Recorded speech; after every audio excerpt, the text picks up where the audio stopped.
Mated to the Lycan King. She was forced to polish until her hands bled. The air was thick with the scent of damp stone and despair. Emma and Lucy were covered in bruises that never had the chance to heal. The harsh crack of Mrs. Stewart's whip echoed in their ears, a constant reminder that pain was their only certainty. Even the smallest imperfection, a speck of dust, a misaligned sheet, would earn them a lashing. No food, no rest, only torment. The scars on their backs bore testament to their suffering, each one a silent scream against their tormentor's cruelty. Tonight was no different. Tonight, they were nothing more than broken dolls being worked to death. Emma had lived in this home for a decade, ever since her parents were executed by the former alpha for their crime, being rogues. The punishment had been swift, and she had been left behind, too young to fight, too powerless to escape. She was thrown into the home where she met Lucy, a fellow rogue who had no family to claim her either. They suffered together, worked together, and now, as Emma's 18th birthday loomed, they prepared for the worst. The new alpha had taken over a year ago, and he was far more ruthless than his father. When he declared that all rogues were to be executed upon reaching adulthood, fear spread through the home like wildfire. The verdict was expected to be held on Lucy's birthday, and Emma had prepared herself for 2 more months of agony before her own execution. But the night before, a chilling announcement was made. Emma's fate would be decided alongside Lucy's. The shock and terror that gripped her were worse than any beating she had ever endured. They wouldn't even grant her the last 2 months of life she had clung to as her only hope. Far beyond the borders of the Pack's territory, the Lycan King had taken personal interest in the growing number of rogue children being captured and executed. His people, superior in strength and bloodline, ruled the Shifter realm, and while he rarely meddled in werewolf affairs, the slaughter of rogues before they reached adulthood was insane. It was inhumane to execute a rogue unless they had committed a crime or reached the age of maturity, and yet packs across the land continued to do so unchecked. Children should not bear the punishment for the crimes of their parents. Justice was meant to be served to the guilty, not their offspring. Yet, time and time again, the cruelty of packs saw innocent young lives snuffed out simply for their bloodline. King Julian decided to investigate personally, knowing that the truth was often hidden behind layers of deception. He had heard rumors of the home mistreating rogue children, of verdicts being handed down before their time. If such corruption was indeed happening, he would put an end to it himself. When the home received word that the Lycan King himself would be arriving, Mrs. Stewart's cruelty intensified. She worked Emma and Lucy to the bone, forcing them to clean every inch of the home under threat of severe punishment. If there was so much as a wrinkle in the sheets, they would be beaten. If a single speck of dust remained, they would be denied food. But none of it mattered because the Alpha had already decided their fate. She wanted them gone before the king arrived. The night before Emma's execution, Lucy held her friend's hand tightly. "We have to run," she whispered. Emma shook her head. "There's nowhere to go. We can't just accept this. If we run, they'll catch us. If we fight, they'll kill us anyway." Tears burned Lucy's eyes, but she had no words to argue. They were trapped, and they both knew it. Morning came too soon, but before they left the home, Emma and Lucy were forced to complete one final round of grueling chores. Their bodies battered and weak. They scrubbed the floors until their knuckles bled, polished the wooden banisters until their arms shook, and carried heavy buckets of water up and down the halls. Any sign of exhaustion resulted in brutal punishment. When Emma collapsed from sheer fatigue, gasping for air, Mrs. Stewart's cold eyes gleamed with cruel delight. "Lazy little rat," she hissed, raising the whip. "You think you can slack off? Get up. Please, she just needs a moment." Lucy pleaded, stepping forward, but a sharp glare from Mrs. Stewart made her recoil. "Silence." The whip cracked through the air, striking Emma's back with brutal force. A strangled cry escaped her lips, despite her best efforts to remain silent. Another lash followed, and then another. The pain was excruciating, white-hot agony searing through her spine. Gritting her teeth through the searing pain, Emma refused to scream, refusing to give their tormentor the satisfaction. When the punishment finally ceased, she struggled to her feet, her dress clinging to her bloodied back. Lucy rushed to her side, barely holding back tears. "Come on, let's get you changed," she whispered, her voice thick with worry. Emma nodded weakly, allowing her friend to guide her away. They both knew they had little time before the verdict, but Emma would not stand before the crowd drenched in blood.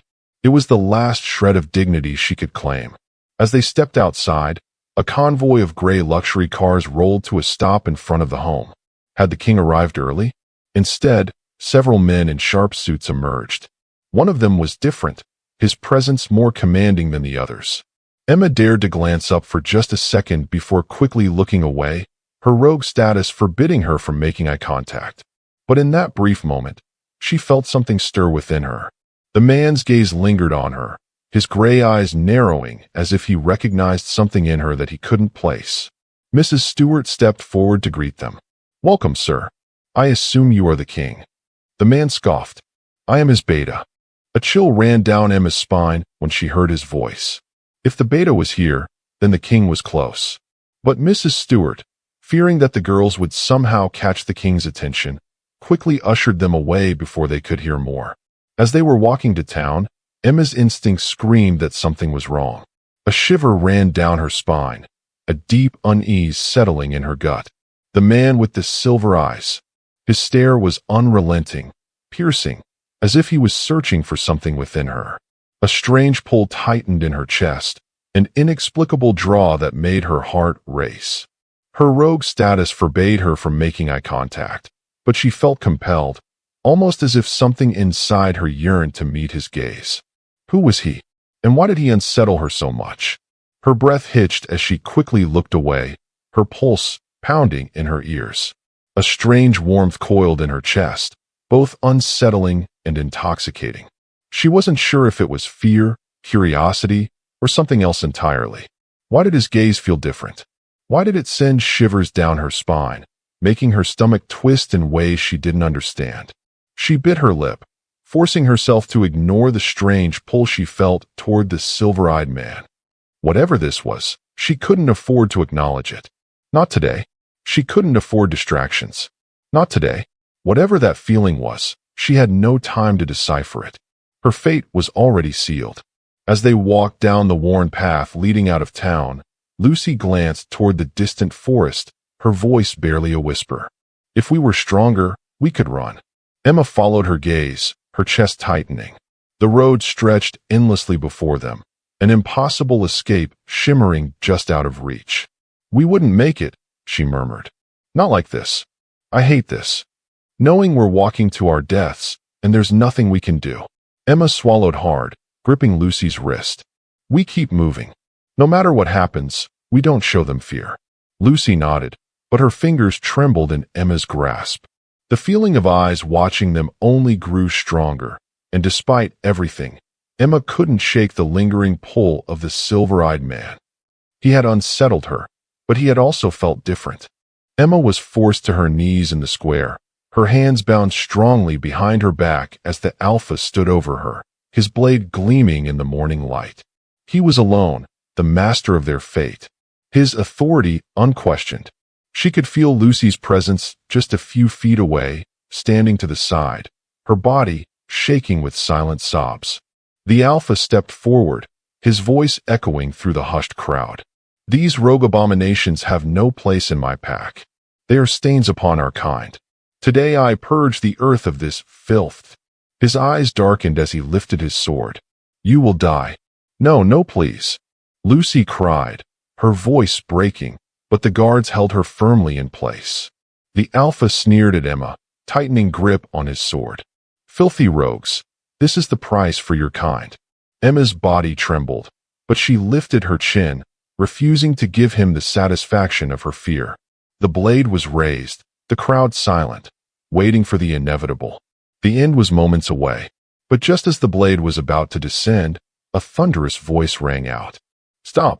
A powerful aura crashed over the square, sending everyone to their knees. A towering figure in a dark coat stepped forward, his presence undeniable, his authority absolute. Behind him, his beta and a contingent of soldiers stood at attention, their sheer presence striking fear into all who dared oppose him. The Lycan King had arrived. Julian's gray eyes swept across the scene, and his gaze landed on Emma. His breath caught in his throat. There was something about her, something that called to him.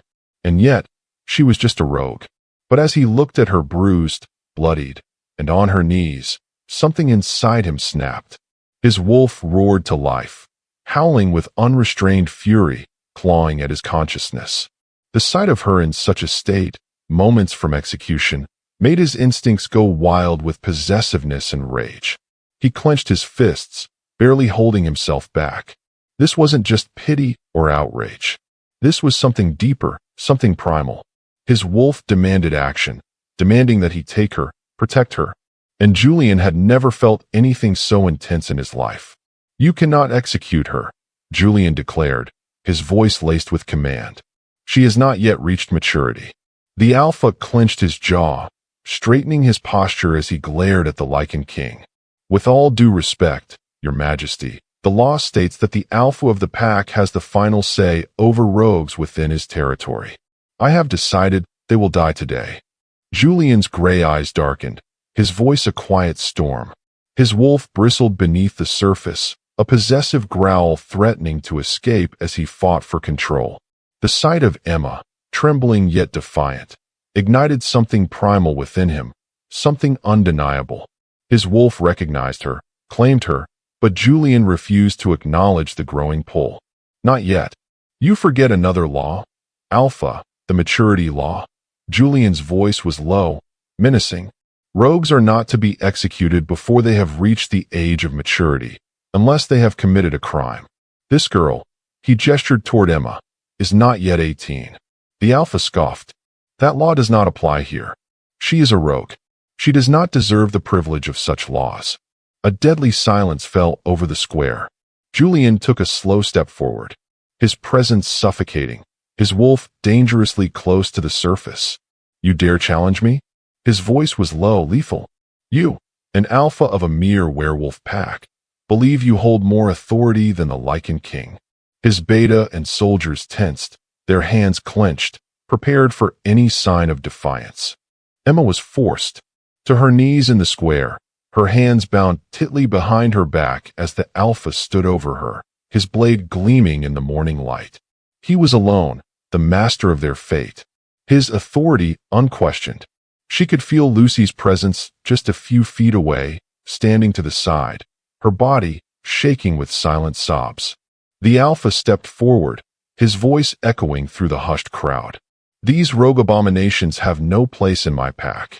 They are stains upon our kind. Today I purge the earth of this filth." His eyes darkened as he lifted his sword. "You will die." "No, no, please." Prepared for any sign of defiance. The Alpha hesitated, a flicker of fear finally breaking through his arrogance. He opened his mouth as if to protest, but the weight of Julian's power bore down on him like an immovable force. A crushing pressure filled the air, suffocating and overwhelming. The aura of the Lycan King surged through the square, sending a primal wave of fear through all present.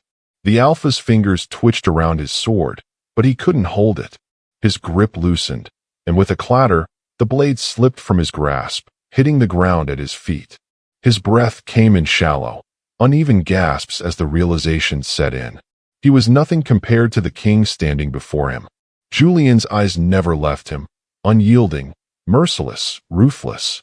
"You will remember your place, Alpha," he said, his voice a lethal whisper, "and you will kneel before your king." The Alpha swallowed hard, stepping back slightly. His bravado shattered under the force of Julian's presence. Julian turned to his beta. "Take them." The guards released Emma and Lucy, but as they tried to escape, Lucy stumbled. Without thinking, Emma ran back, grabbing her friend just as the Alpha moved to strike. But before he could land the fatal blow, Julian stepped in, his mere presence forcing the Alpha to freeze. Julian didn't understand why he had so much compassion for this girl with Emma's black hair and dark blue eyes, a shade too rare for a werewolf. But as he looked into her trembling form, his wolf stirred. The beta and soldiers quickly escorted Emma and Lucy to the sleek black car waiting at the edge of the square. Every touch on Emma's skin made her wince, her back raw from the morning's lashes. Fear clung to the girls, like a second skin, their minds spiraling into panic. They had been taken, but to what fate? Their experience had taught them that mercy did not exist for rogues. Elias, Julian's beta, observed the scene in silence. He had known the king for years, had fought beside him through countless battles, yet he had never seen Julian react the way he did today. The growl that rumbled from the Lycan King's chest when Emma flinched had been more than just irritation. It had been primal, possessive. Something wasn't right. Julian was usually indifferent to prisoners, let alone rogues. But this one, there was something different about her. Elias narrowed his eyes as he slid into the car beside his king. He had a strong feeling that whatever was happening, Julian hadn't yet realized it himself. But Elias had seen the signs before. Signs of a mate bond. And if his suspicions were correct, things were about to get a lot more complicated. Emma's hands clenched into fists, her body tense as she sat beside Lucy, both of them staring blankly ahead, expecting the worst. Every bump in the road made her flinch, her wounds burning with fresh pain. Not a tear fell, or she felt she would be punished again. Lucy squeezed her hand, but the silent understanding between them remained. Were they being led to slaughter? But just in a different place? Then abruptly the car came to a stop. The door opened, and Julian stepped out first. He turned, motioning for the guards to bring the girls out. Confusion flickered in Emma's eyes, but she obeyed, stepping onto the dirt road with shaky legs. The vast open land stretched before them, the dense forests marking the distant borders of their suffering. Julian folded his arms, his gray eyes steady as they rested on them. Doubt gnawed at him, an unfamiliar weight pressing against his usual certainty. He had given countless orders, made decisions that shaped entire territories. Yet, this moment felt different. Was he truly offering them a choice? Or was he simply convincing himself? His wolf stirred restlessly, watching Emma with an intensity that unsettled him. He forced himself to maintain his firm stance, unwilling to show the conflict brewing within him. "You are not prisoners," he said, his voice carrying an authority that left no room for doubt. "You are not going to be executed. You are safe." Emma's breath hitched, her mind rejecting the words. "Why would you save us?" she whispered, her voice barely audible. "We are rogues." "No one saves rogues, Your Majesty." Julian's expression remained unreadable. "Because you deserve a choice," he said. "You can leave if you wish, but you won't survive long on your own as rogues so fragile. Or you can come with me, to the Lycan Kingdom. You will be protected there." Emma and Lucy exchanged glances, uncertainty swimming in their eyes. Running meant certain death. Staying with him meant the unknown. But the way he spoke, the power he carried, it felt like for the first time, someone was offering them more than a death sentence. After a moment, Emma took a deep breath and nodded. Lucy, with tears brimming in her eyes, followed suit. Julian watched them closely as they settled in the car. He could sense their fear, their bodies coiled tight, like wounded animals waiting for the final blow. Every time the car hit a bump, Emma flinched, making his wolf growl, and he didn't miss the way Lucy's grip on her arm tightened. So tight it would leave bruises. His wolf rumbled in discontent at the sight of them trembling, the scent of their fear making something primal inside him restless. He clenched his jaw, trying to understand why it unsettled him so much. They were just rogues, weren't they? With a frustrated sigh, Julian ordered the driver to stop. The car pulled to the side of the road, dust swirling around them as the guards exchanged wary glances. Without explanation, he stepped out and opened the door, his gaze locking onto the girls. "Out," he growled. "Now." Emma and Lucy hesitated, their eyes darting between each other before obeying, stepping onto the dirt road with shaky legs. The crisp air did little to ease their panic, their bodies still tense, waiting for whatever punishment was to come next. Julian folded his arms, his gray eyes steady as they rested on them. He could feel his wolf stirring, but he ignored it. "You are not prisoners," he said, his voice firm. "You are not going to be executed. You are safe." Emma's eyes searched his face, her voice barely above a whisper. "Why would you save us?" she asked, her tone laced with sorrow. "We are rogues." "No one saves rogues, Your Majesty." Julian clenched his jaw, his wolf bristling at the sheer despair in her tone. He had heard many plead for their lives, had seen countless faces twisted in fear. But this was different. This was not a plea for mercy, not a desperate attempt to bargain. This was a resignation. A girl who had already accepted death and could not fathom why it had been denied her. Something deep inside him recoiled at the thought. He shouldn't care. He had no reason to. But the idea of her believing she was worth nothing made his wolf snarl in defiance. He hated it. Hated the idea that someone had stripped away even the smallest glimmer of hope from her soul. And worse, he hated how much it affected him. Why did it matter? She was just a rogue, a nobody. And yet, the pain in her voice twisted inside him, igniting something he couldn't yet name.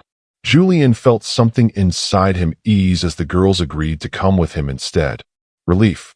The feeling was foreign to him, and he couldn't understand why it mattered so much that these two lowly rogues had chosen to stay. His wolf settled, pleased in a way that made no sense. There was something about Emma, something that went beyond mere obligation, and it was beginning to unsettle him.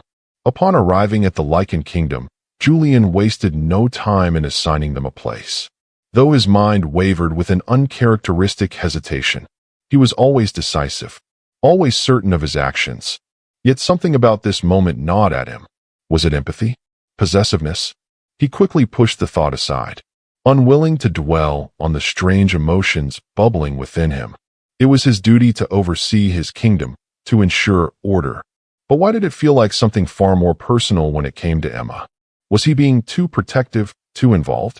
He justified his decision, reminding himself that they were merely two fragile rogues who needed to be monitored. Yet as he gave his orders, a strange sensation coiled in his chest, making it difficult to ignore the weight of his own actions. He led them into the castle and introduced them to the head maid, an older woman with sharp eyes, but a kind demeanor. "These two are new," Julian stated with authority. "They will work here. Get them cleaned up and changed into proper clothing." The headmaid nodded and gestured for them to follow. But before they could move, Julian interrupted, his tone leaving no room for argument. "Lucy, you will change with another maid elsewhere. Emma stays here." A tense silence filled the air. Emma's stomach twisted with dread. Her pulse raced as she turned to face him. Please, Your Majesty," she stammered, her voice barely above a whisper. Fear gripped her, suffocating her. Julian's eyes narrowed. "Undress," he commanded, his voice firm. Tears burned in Emma's eyes, her breathing unsteady. She had endured horrors before, but this felt different. This felt worse, because it carried the weight of the unknown. A lump formed in her throat, terror thick and suffocating as she fought to steady herself. If she refused, she knew there would be consequences. But if she obeyed, what awaited her? But the moment her back was exposed, Julian's sharp intake of breath filled the room. His wolf stirred violently, and before she could react, an earth-shattering howl erupted from him, shaking the very walls of the castle. The force of it sent the entire kingdom into a stunned silence. Elias rushed in, eyes wide with alarm, as he saw his king in a near-feral state. "Julian, control yourself," he urged, his voice firm. But Julian couldn't. His wolf clawed for dominance, roaring in outrage at the sight of Emma's wounds. Every scar, every lash mark burned into her skin sent him spiraling into a fury he couldn't contain. He had known pain, had seen suffering. But this? His mate had endured torment beyond comprehension. Elias acted fast, grabbing Julian by the arm and pulling him back. "You need to step out, now," he said, his voice sharp. Julian's fists clenched, his entire body vibrating with an uncontrollable fury. His breathing was ragged, his vision clouded by the red haze of his wolf's rage. Every instinct demanded retribution, to find and tear apart whoever had inflicted such suffering on his mate. The urge to claim, to protect, to destroy was overwhelming, but Elias's firm grip on his arm grounded him. "Julian, control yourself." Elias's voice was sharp, urgent. Julian's chest heaved as he fought against the primal need clawing inside him. His claws had already elongated, his canines aching to shift. He could feel his wolf pushing forward, howling for justice, demanding he take Emma and shield her from everything that had ever harmed her. But he couldn't terrify her more than she already was. With a final shuddering breath, he let Elias yank him out of the room, slamming the door behind them. He leaned against the wall, his hands shaking as he ran them through his hair, still struggling to contain himself. Inside, Emma remained frozen, her heart racing, her body refusing to move. She had never seen such raw emotion from anyone before, especially not from someone as powerful as the Lycan King. The memory of his howling rage echoed in her ears, leaving her more confused than ever. Lucy rushed to her, wrapping her arms around Emma's shaking body. Emma stiffened at first, her mind still reeling from what had just happened. The memory of Julian's wild, uncontrollable howl echoed in her ears, and she couldn't shake the image of the raw fury in his golden eyes. Was he angry at her, at what had been done to her? And why did his reaction stir something in her chest that she couldn't name? She wanted to feel safe in Lucy's embrace, but confusion gripped her too tightly. "Lucy," she whispered, her voice barely audible. "What just happened?" Lucy tightened her grip, pressing a comforting hand to Emma's back. "I don't know," she admitted, "but whatever it wasn't nothing." "Are you okay?" she whispered, eyes wide with concern.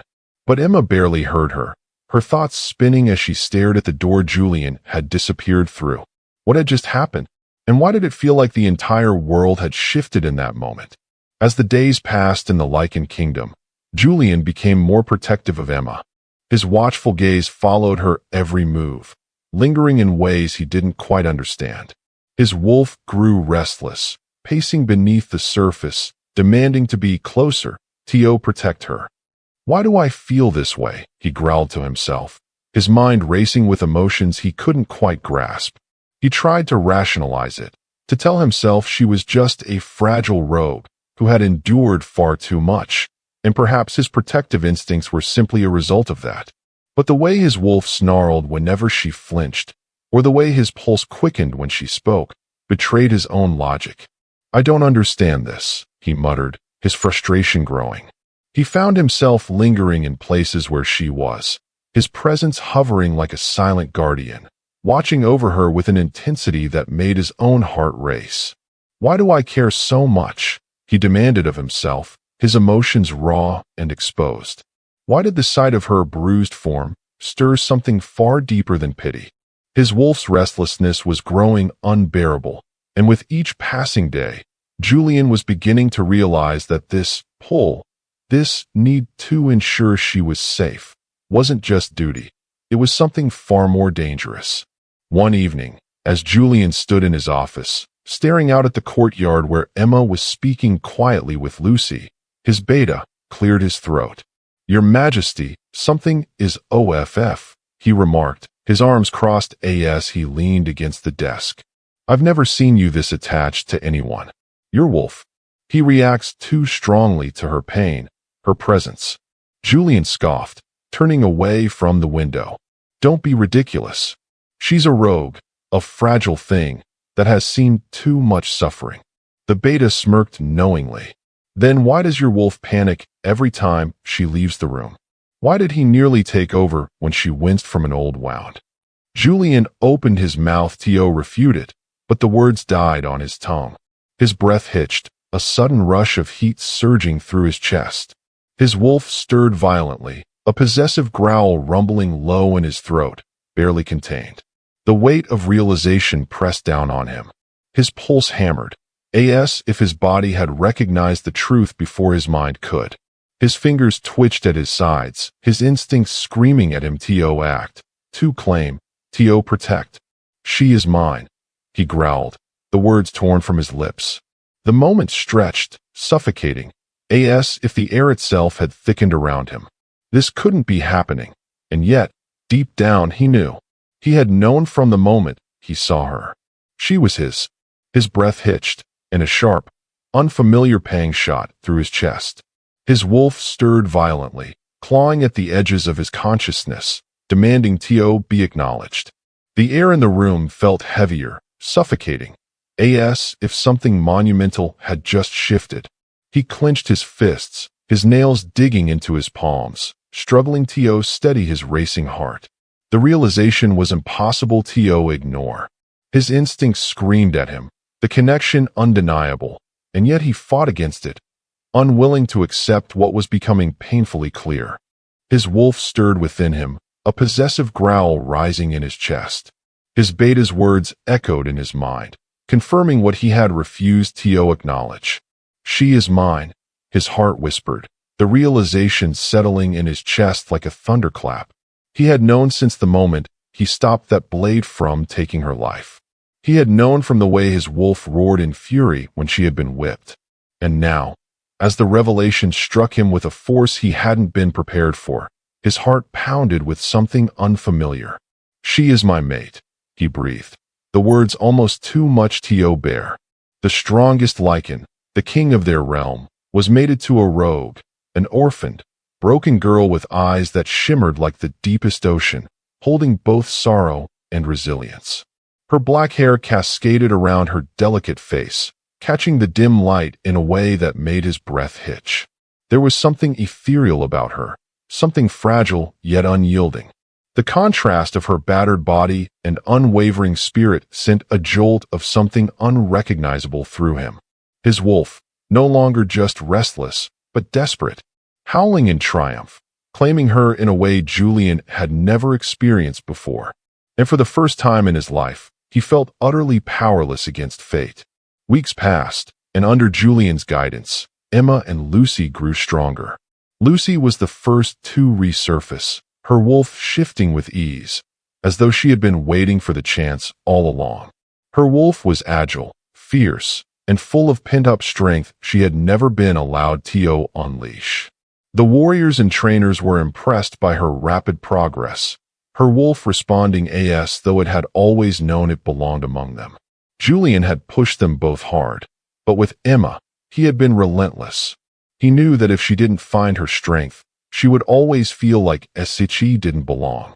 More than that, he needed her to understand her wolf, because if she did, she would realize the truth on her own. He had chosen not to tell her they were mates, believing it was something she had to feel, something she had to know. If he simply told her, it would mean nothing. But if her wolf recognized him, if she felt it in her bones, then there would be no denying it. And so he waited, pushing her beyond her limits, knowing that the moment her wolf surfaced, she would understand everything. Emma, however, struggled. Her wolf remained dormant, unwilling to surface despite the endless training and encouragement from Julian. She fought hard, determined not to be left behind, but something inside her resisted. It was as if her wolf was waiting for something, until the night she finally emerged. Julian had insisted she run alone beneath the full moon, urging her to let go of her fears and embrace her instincts. The wind rushed past her, the moonlight guiding her steps as she moved through the dense forest. Her breath came in ragged pants, her muscles burning from exertion. But something about this night felt different. The primal energy in the air, the sharp scent of the trees, the pull in her chest. It all felt like something inside her was on the verge of waking. And then she felt it. A force unlike anything before surged through her. Her bones ached, her skin prickling with electricity. She stumbled forward, her vision shifting, the world spinning. Heat exploded inside her, and before she could stop it, she changed. Her wolf was unlike any the pack had ever seen. Massive, towering over even the strongest warriors, her fur was deep midnight black with a faint silver sheen that glowed under the moonlight. She was powerful, unmistakably Lycan. The gasps of those who had witnessed the transformation were swallowed by the silence of AWE. Even Lucy, who had cheered her on from the sidelines, was speechless. And then came a presence behind her. Strong, overwhelming, familiar. Julian. He had been watching, waiting for this moment. The sight of her wolf sent his own into a frenzy, his breath hitching, his wolf clawing at the surface, howling in triumph. The truth had never been clearer. She was his. You feel it, don't you? He murmured, his voice rough with restrained emotion. Emma shifted back, her body trembling from the force of the change, her mind reeling. She felt raw, exposed, her wolf still lingering beneath her skin. Julian reached for her, his touch grounding her, as he whispered, I've known for some time now, but I needed to be sure you were ready. Ready for what? She asked breathlessly. His gray eyes burned into hers. To know the truth. You are my mate. The world around her seemed too still. Her heart pounded against her ribs, her breath coming in sharp gasps, as she processed his words. Mate. The pull she had felt, the unexplainable bond, the way his presence both soothed and overwhelmed her. It all made sense now. No, she whispered, shaking her head in disbelief. That's not possible. Julian's face was inches from hers, his touch both firm and gentle. It is, he whispered, and it has been from the moment I saw you. Her lips parted, but no words came out. She didn't know what to say, how to react to something so monumental. But as she looked into his eyes, she felt the bond between them hum, undeniable, unbreakable. Julian leaned in, pressing his forehead to hers, his breath warm against her skin. His fingers brushed along her jawline, tracing the delicate curve of her face, his touch both reverent and possessive. The bond between them pulsed, alive and undeniable. Now, we make sure you never doubt your power again, he murmured, his voice thick with emotion. You are more than just my mate, Emma. You are meant to be my queen. You are a Lycan. Emma's breath shuddered, her heart hammering, as the truth settled into her soul. The tension between them was electric, unspoken need crackling in the space between their lips. Julian's golden eyes darkened, his pupils dilating, as his wolf rumbled in satisfaction, demanding what was rightfully his. She felt herself being pulled toward him, as if drawn by an invisible force. Her hands, unsteady yet eager, rested against his chest, feeling the strong, steady rhythm of his heart beneath her palms. His warmth, his scent, everything about him consumed her senses. Julian, she whispered, but the rest of her words were lost as he closed the distance between them, his lips capturing hers in a deep, claiming kiss. It wasn't just gentle, it was raw, filled with weeks of restrained longing, of unspoken truths and suppressed desire. His hand threaded into her hair, tilting her head back, as he deepened the kiss, pouring every ounce of his emotions into it. A possessive growl vibrated against her lips, his need for her barely restrained, yet his touch was reverent, as if she were something sacred. Emma melted against him, her body responding instinctively, her own wolf stirring beneath her skin, yearning for more. Her fingers tightened around his shirt, holding on to him like he was the only thing keeping her grounded. When they finally broke apart, their breaths mingling in the cool night air, Julian rested his forehead against hers once more. You are mine, he whispered, his voice raw, possessive, yet filled with an unspoken promise. And I am yours, she thought, the words echoing in her mind, as if her wolf had spoken them. Always. The realization was both exhilarating and terrifying. She was his mate, his queen, and she knew that nothing would ever be the same again. But as she looked into Julian's eyes, she knew that she was ready to face whatever came next, as long as she was by his side. I am yours, she whispered, the words barely audible, but Julian's eyes flashed with triumph, his wolf howling in victory. And as they stood there, wrapped in each other's arms, Emma knew that she had finally found her true home, her true mate, and her true self. Emma. The world around me felt like a dream, yet my heart pounded with a reality I couldn't escape. My lips still tingled from Julian's kiss, the heat of his touch lingering on my skin. My wolf hummed in satisfaction, reveling in the bond that had been sealed.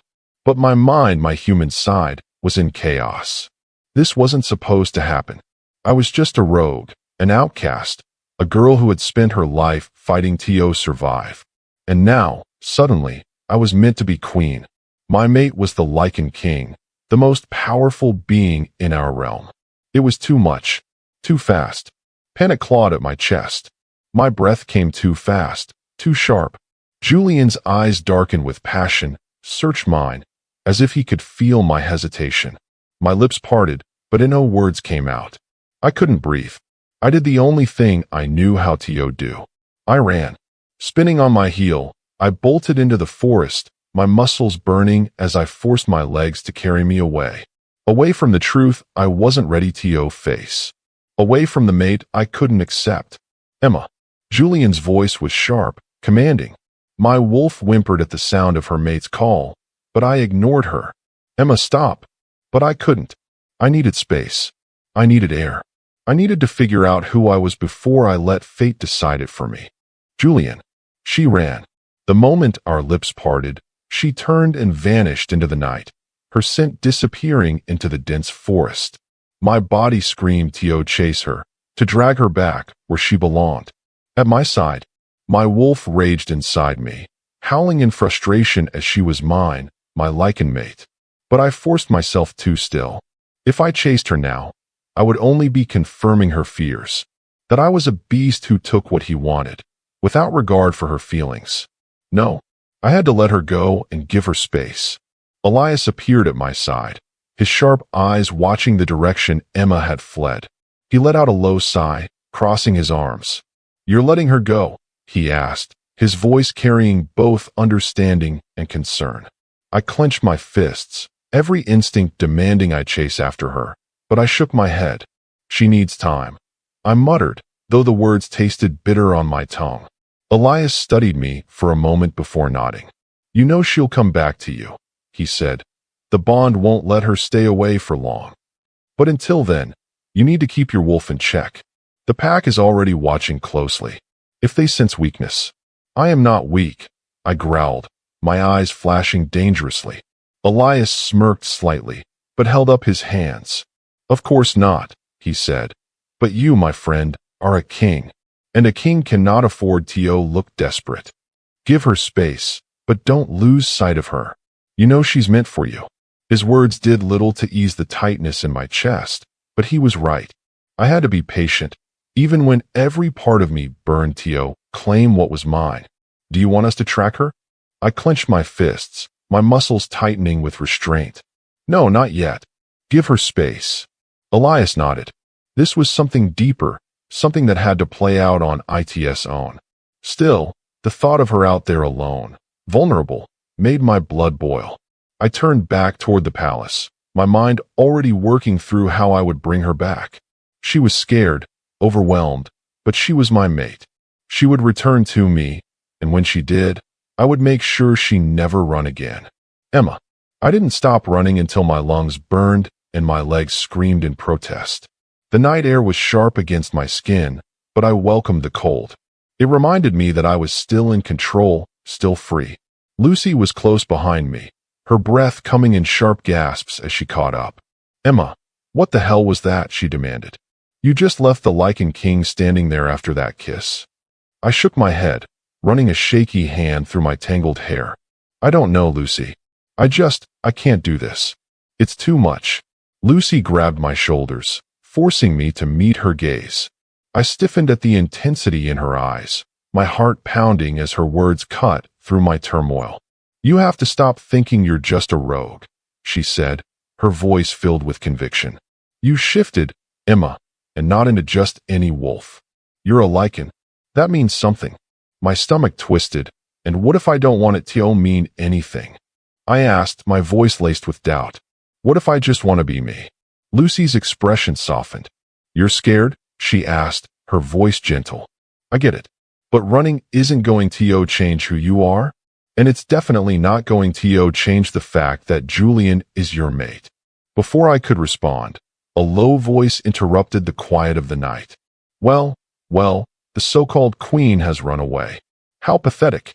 A figure stepped into the moonlight, her presence instantly grating on my nerves.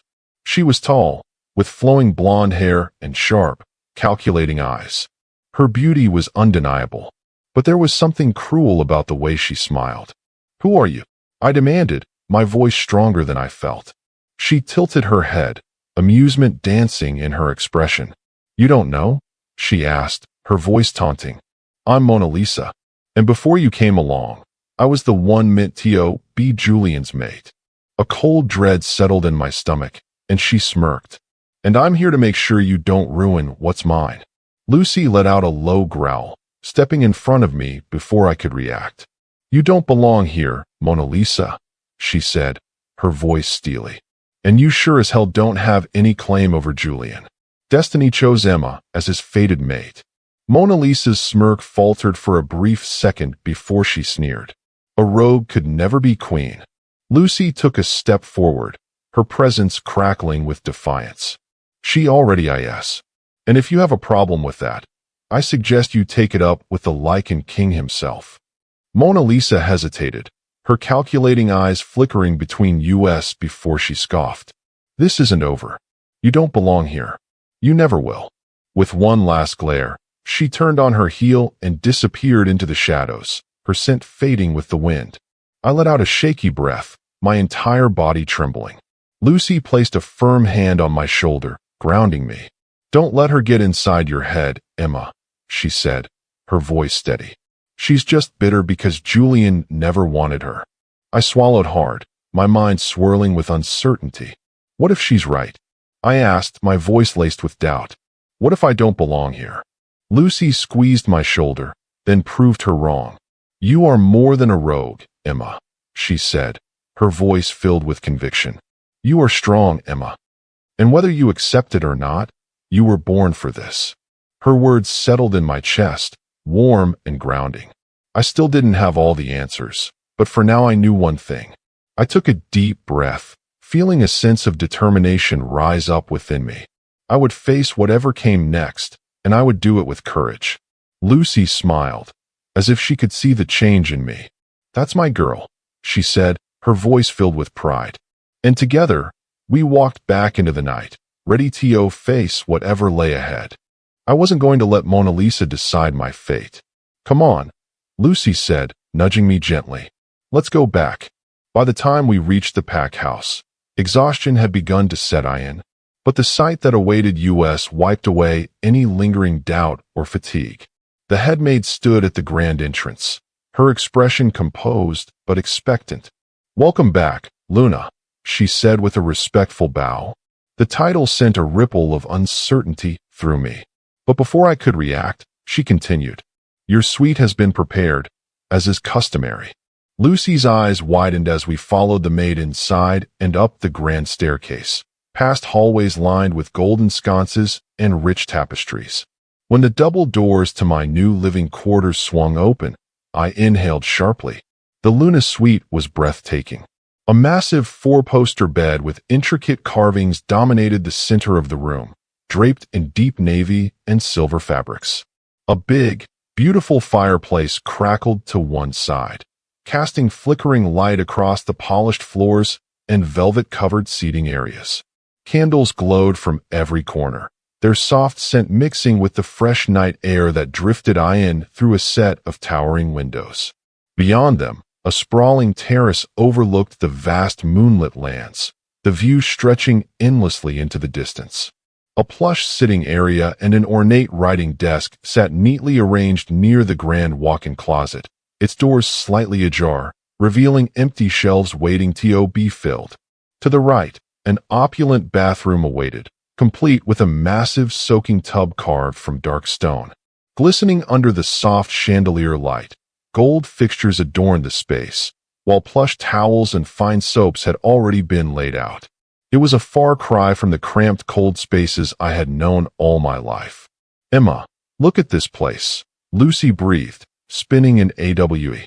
"This is where you belong," she said, "and I even have a room."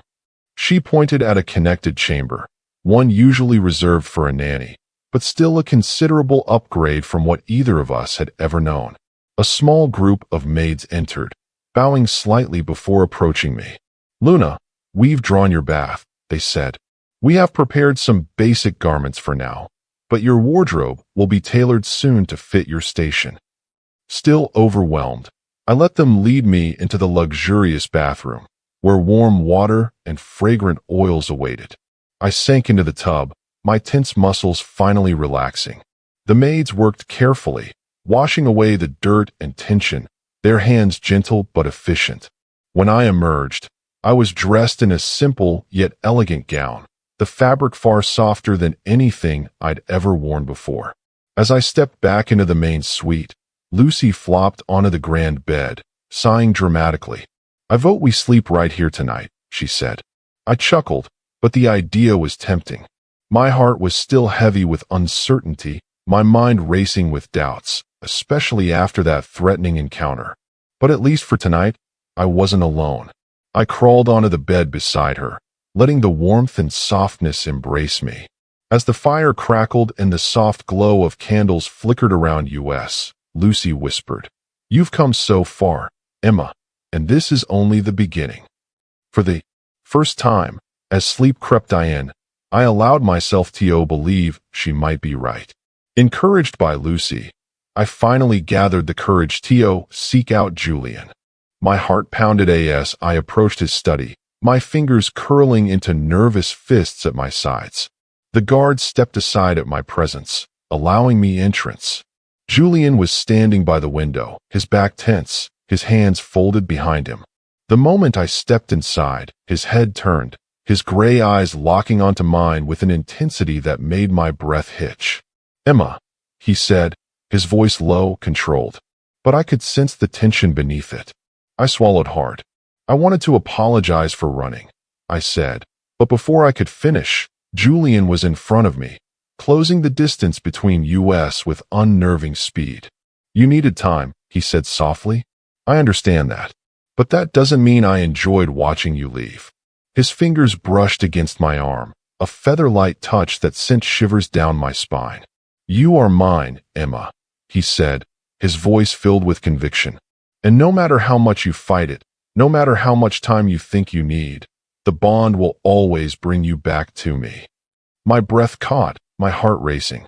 The logical part of me wanted to push him away, to demand more time.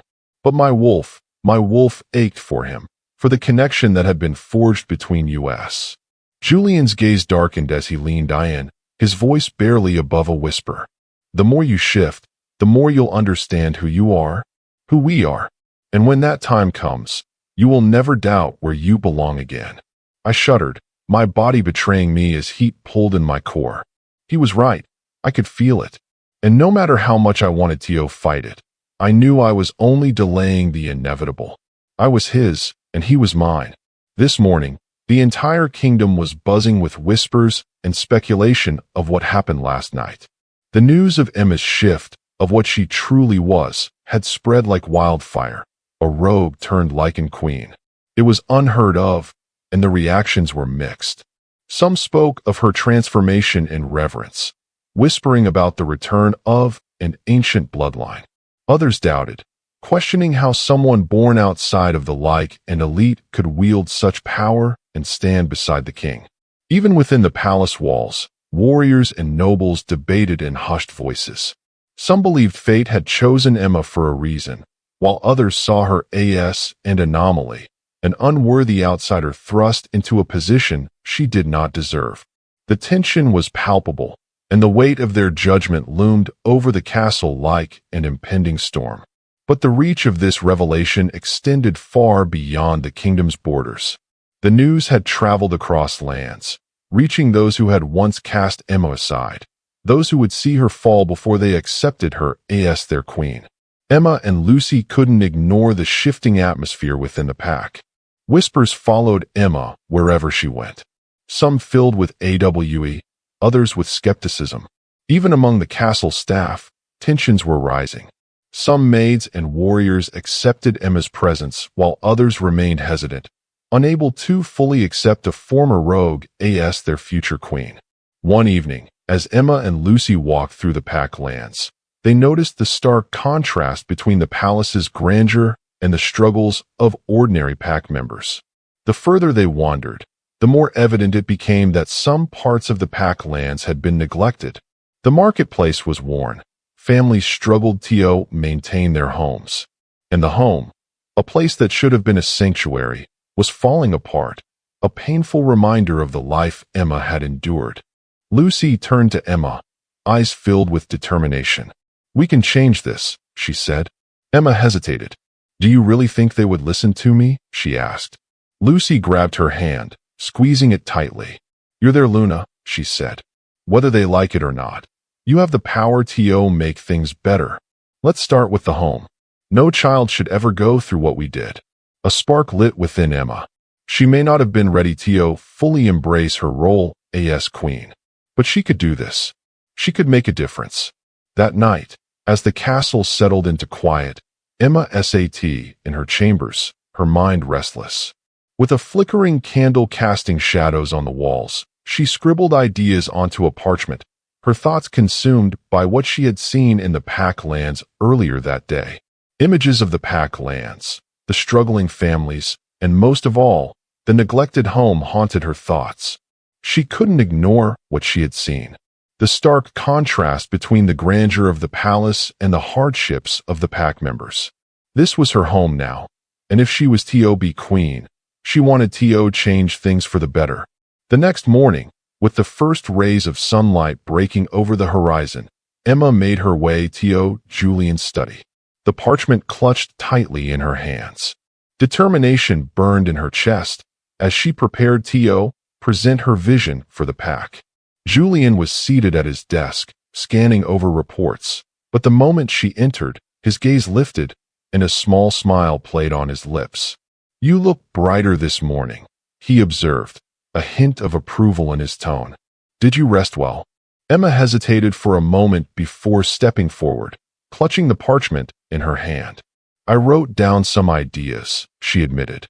"Things that need to change in the Packlands. I noticed how much has been neglected, especially the home. I want to help rebuild it, along with improving the market, homes, and social structures to support the weaker members of the pack." Julian listened intently, his expression unreadable at first. Then slowly, his gaze darkened, not with disapproval, but with deep thought. He leaned back in his chair, fingers tapping against the armrest, processing her words carefully. "After all the wars, maintaining order, and ensuring peace across the werewolf realm, we have neglected our own people," he admitted. "Justice and power have always been my focus, but these responsibilities, the care of the pack, are traditionally carried by the Luna." His words settled heavily in the space between them. Then slowly, he nodded. "I am proud of you for thinking of this," he continued, his voice softer now. "And you will have all the resources and authority you need to make it happen. Whatever you require, it is yours." Emma felt something warm settle in her chest at his words.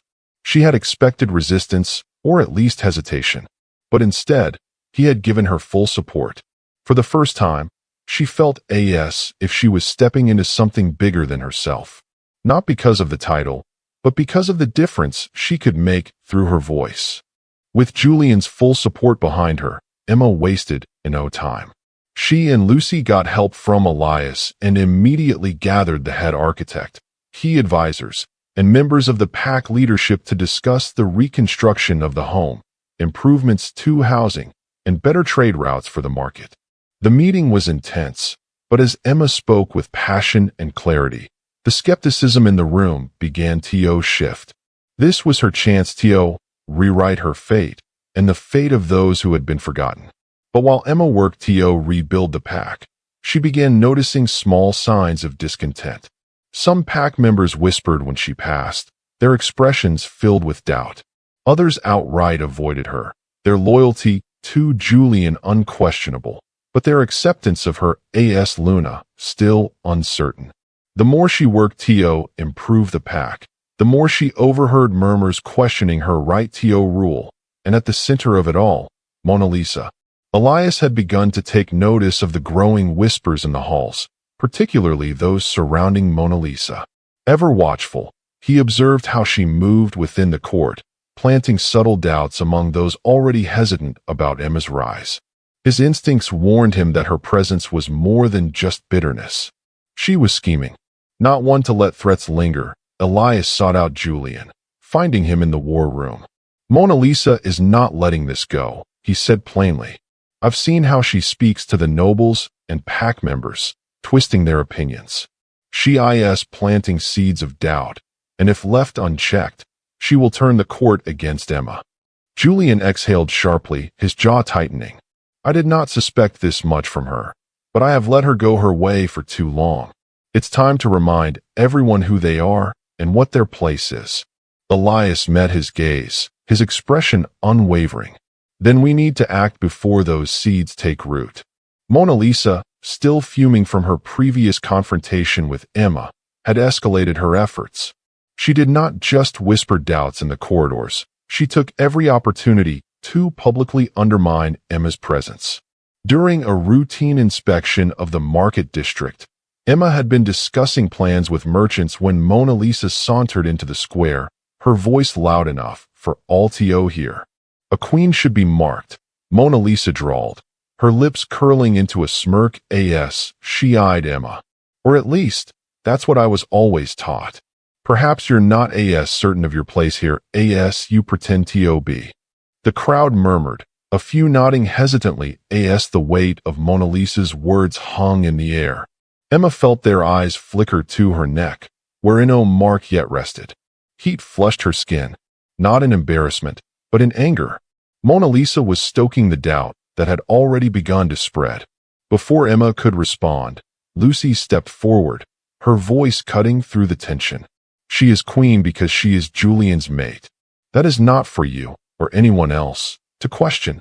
Mona Lisa simply laughed, a melodic mocking sound. Oh, but isn't it? After all, the pack deserves a Luna who is certain of her place. Not one who runs the moment things get too real. Emma clenched her fists, forcing herself to remain calm. But Julian could feel everything through the mate bond. Meanwhile, as tensions grew within the palace, news of Emma's rule had reached far beyond the borders. Deep within the lands of her former pack, her old alpha sat upon his throne, fury boiling in his blood. The rogue he had sentenced to death had not only survived, but had ascended to a fate beyond comprehension. She was thriving, preparing to take a throne meant for true-born Lycan royalty. His grip tightened around the arms of his chair, knuckles whitening as his beta stood before him, his expression grim and uncertain. It's true, Alpha, the beta reported hesitantly. She shifted into a Lycan, and the Lycan King has claimed her. The Alpha's snarl echoed through the chamber, his rage barely contained. A rogue queen? Never. She is a disgrace to our kind, and I will not allow her filth to taint the throne. His towering form cast a long shadow across the dimly lit hall as he rose abruptly, his fury crackling in the air. Gather the others. We will not sit idly by while a rogue masquerades as our queen. This insult to our bloodline will not stand. War was coming, and he would ensure that Emma paid the price for daring to defy him. Emma and Lucy had wasted no time in the renovations and improvements for the royal pack. With Julian's full support, the plans quickly began to take shape. However, Emma couldn't shake the feeling of being watched and bullied by Selena. No matter where she went, she could sense Julian's presence lingering close, his scent brushing against her senses like an invisible tether. What comforted? Why could she just not give in? Julian struggled to stay away, though he tried to respect her space.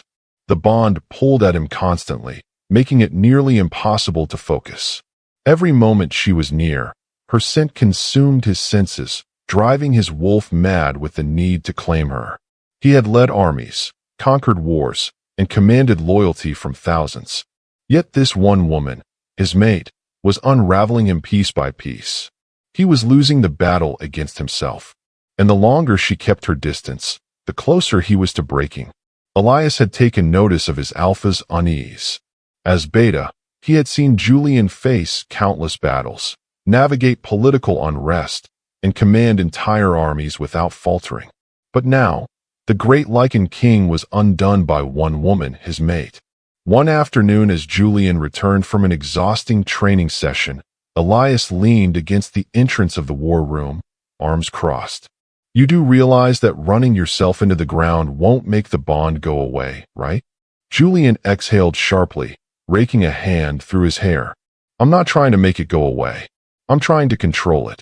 Elias smirked knowingly. You're failing miserably. Everyone can see it.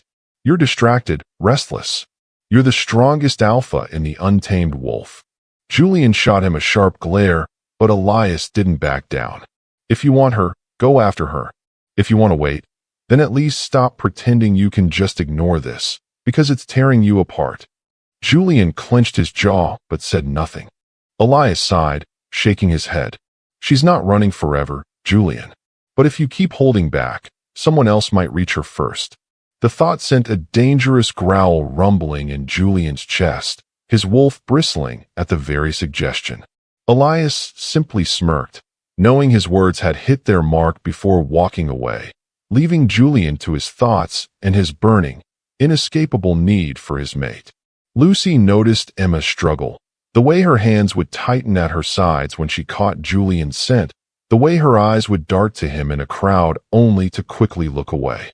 One evening, as they sat in Emma's suite reviewing plans, Lucy set down her papers and gave her a pointed look. You know you can't keep running from him forever, she said, crossing her arms. The mate bond is only going to pull you two closer, and at this rate, it's driving you both insane. Emma exhaled sharply, rubbing her temples. It's not that simple, Lucy. I need time, and every time he's near, it's like my thoughts stop making sense. Lucy smirked knowingly, and yet you always know when he's around. That says something, doesn't it? Emma remained silent, biting her lip. Just talk to him, Lucy urged. You owe that to both of you. With a reluctant sigh, Emma finally relented. The next day, she found Julian in the council chambers, reviewing trade reports. He looked up the moment she entered, his sharp gray eyes locking onto her like he had been waiting for this exact moment. Emma, he greeted, his voice deep and steady. He set down his papers, giving her his full attention. I was wondering when you would stop avoiding me. Emma's lips pressed together. I wasn't. Julian raised a brow. You were, she sighed, running a hand through her hair. Fine. Maybe I was, but I just needed time to think. He nodded, waiting patiently for her to continue. She shifted on her feet before finally speaking. I wanted to apologize for running that night, after all you have done for me and Lucy, and I wanted to thank you for supporting the changes in the pack.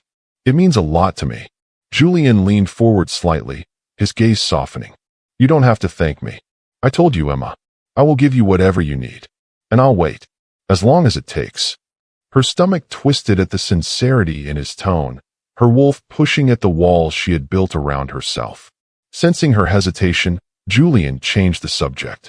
Since you're so focused on improving the pack, I propose something. Let's start having meals together. It will give us time to discuss the progress and... His eyes darkened slightly. It will give me a reason to see you more often. Emma hesitated, but she knew there was no avoiding him forever. All right, just meals. A slow smirk tugged at his lips. For now, the bond between them pulled taut, an invisible thread binding them together, growing stronger with every passing moment. The air between them crackled with unspoken tension, thick with longing and restraint. Julian's presence was overwhelming, his scent wrapping around Emma like a possessive whisper, making it difficult to think, to breathe. Every time she shifted, it only intensified.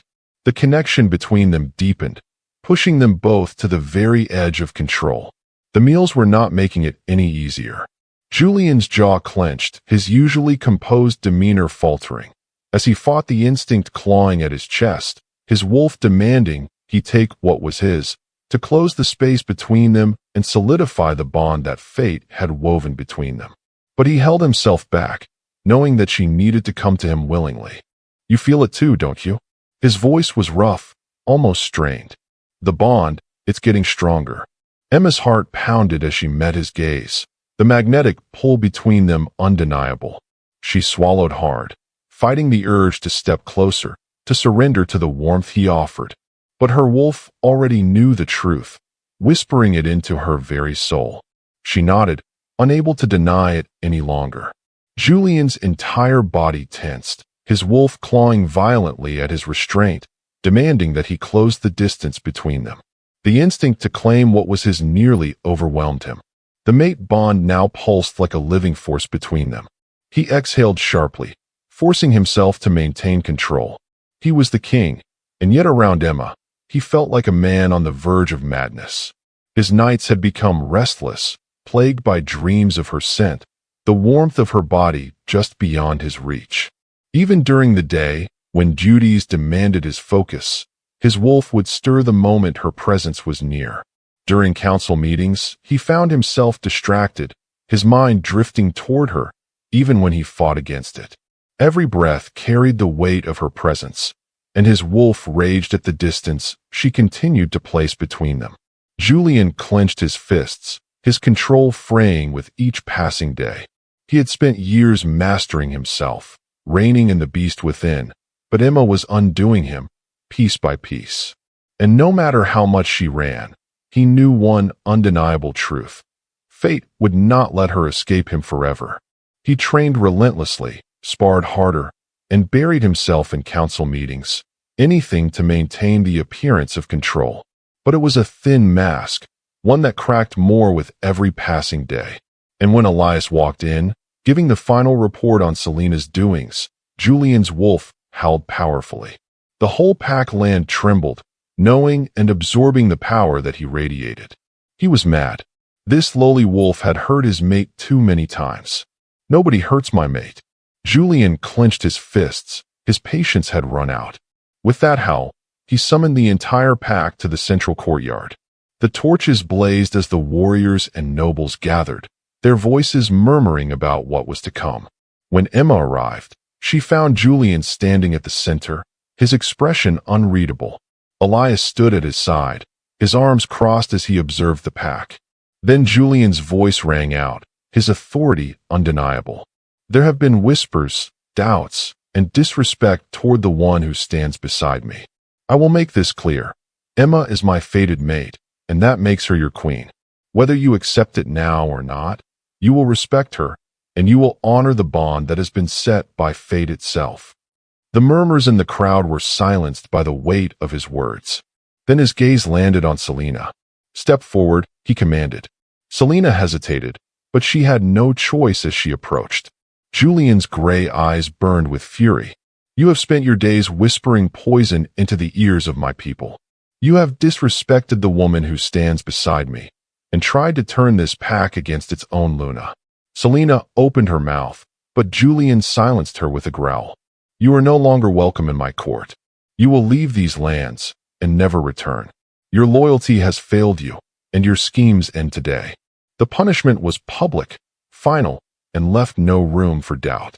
Julian had chosen his mate, and he would defend her against all. As the crowd dispersed, Emma stood frozen, watching as Selena was dragged away.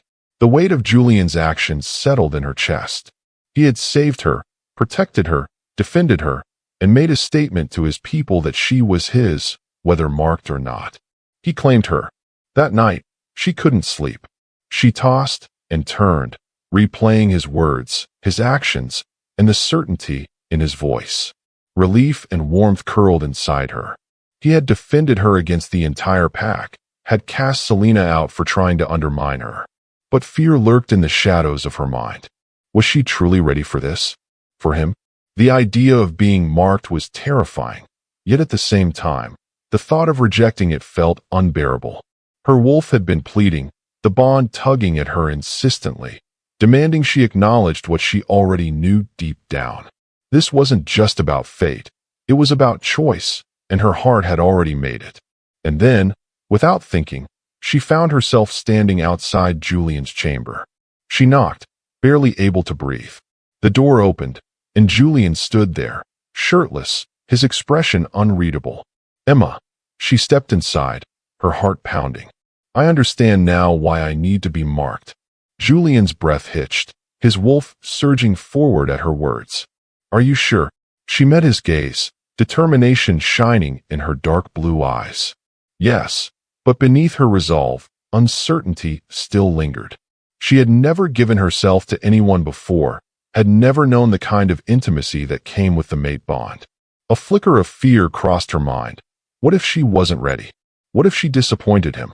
Yet, as she looked into Julian's stormy gray eyes, filled with restrained longing and unwavering patience, she knew she wanted this. She wanted him. As she closed the distance between them, Emma hesitated for a moment, her heart pounding in her chest. Julian's breath was unsteady, his wolf clawing beneath the surface, desperate to claim her. A flicker of doubt crossed her mind. This was the final step, the moment that would bind them forever. But as Julian gently cupped her face, his thumb tracing a soft line across her cheek, the fear melted away, replaced by something far deeper. His gray eyes burned with raw emotion, his restraint hanging by a thread. Emma, once this is done, there's no going back. You will be mine in every way. She swallowed hard, but there was no fear left, only the undeniable pull of fate and the overwhelming warmth of love. I know, she whispered, and I want this. I want you.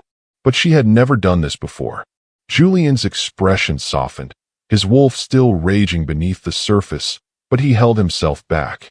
He reached out gently, cupping her face, his thumb grazing her cheek with a tenderness that sent shivers down her spine. Then I'll make sure it's perfect for you, he murmured, his voice filled with raw emotion. You have nothing to fear, Emma. I will take my time, and I will cherish all of you. His words sent warmth curling through her, melting away the last traces of hesitation. He would not rush her.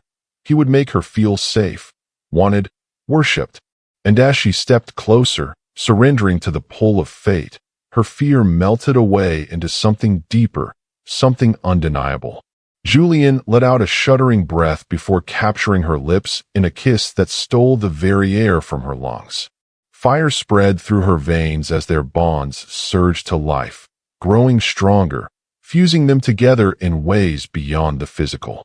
Every hesitation, every doubt faded as instinct took over, their souls intertwined, sealing their fate as one. Julian gently lifted Emma into his arms, carrying her with ease as he crossed the room.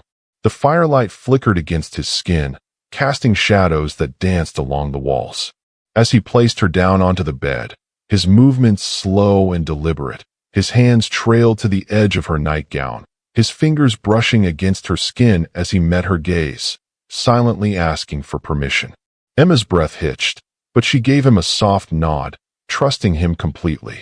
With reverence, Julian removed the fabric that separated them, his touch worshipping rather than claiming, ensuring she felt nothing but comfort and devotion as he made love to her. The world outside faded, leaving only the heat between them, the electric connection that grew stronger with every touch, every whispered breath. Their bond pulsed, an unseen force pulling them closer, intertwining their very souls. The intensity built between them until, in the height of their passion, Julian's instincts took over, his wolf surging forward, needing to complete what had always been. With a deep growl, he buried his face in the crook of her neck, his teeth grazing the soft skin. And as the moment peaked, he sank his fangs into her flesh, marking her as his. A rush of warmth spread through Emma as the bond ignited, sealing their connection in a way that went beyond the physical. A gasp left her lips as pleasure and power surged through her veins, her wolf howling in euphoric recognition of her mate. She belonged to him, and he to her, completely, irrevocably. Julian pulled back slightly, his breathing ragged, his lips stained with the proof of their bond. His stormy gray eyes softened as he gazed down at her, brushing a stray strand of hair from her face. Mine, he whispered, his voice filled with unshakable devotion. Emma's breath hitched, her heart pounding as the finality of his claims settled over her. But she felt no fear, only warmth, only belonging. She reached up, her fingers brushing along his JW before whispering back, yours. A deep growl of satisfaction rumbled in Julian's chest, his wolf basking in her acceptance. He leaned down, his tongue gently tracing over the fresh mark on her neck, his wolf rumbling in satisfaction as her body shivered beneath him. The healing would be swift, with his touch ensuring she felt pleasure rather than pain. I will always take care of you, Emma, he murmured against her skin, sealing his VOW with a reverent kiss over his mark. And as they held each other, wrapped in warmth and destiny, the bond settled, solidifying their future together as it was always meant to be. The morning sun spilled over the Lycan kingdom, bathing the grand halls of the palace in golden light. Emma stirred, warmth cocooning her as Julian's strong arms remained wrapped around her. The events of the previous night flooded back. His touch, the way he'd claimed her, the way she had accepted him. Their bond was now sealed, and there was no turning back. Julian's wolf purred in satisfaction, his grip tightening slightly. Mine, he murmured against her hair, inhaling her scent deeply. Emma blinked against the golden light, her body still humming from the overwhelming intimacy of the night before. She felt a slight soreness, a reminder of their passion, but beneath it all was an undeniable warmth. Safety, belonging. She traced lazy patterns on Julian's bare chest, her fingers tingling as she felt the steady beat of his heart beneath her touch.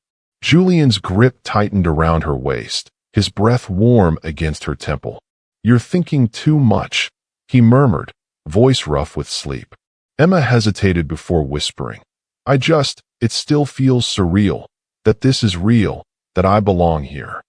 Julian pulled her even closer, his lips brushing the mark on her neck, sending a shiver down her spine. You do belong here, Emma, and I'll remind you as many times as it takes. She let out a soft sigh, burying her face against his chest. You already have. Julian tilted her chin up, his stormy gray eyes meeting hers. Then let me do it again. His lips captured hers in a slow, deep kiss, one that sent warmth pooling low in her stomach. A possessive growl rumbled in his chest, and his fingers traced the bare skin of her back, causing her to arch instinctively. A knock at the door interrupted them.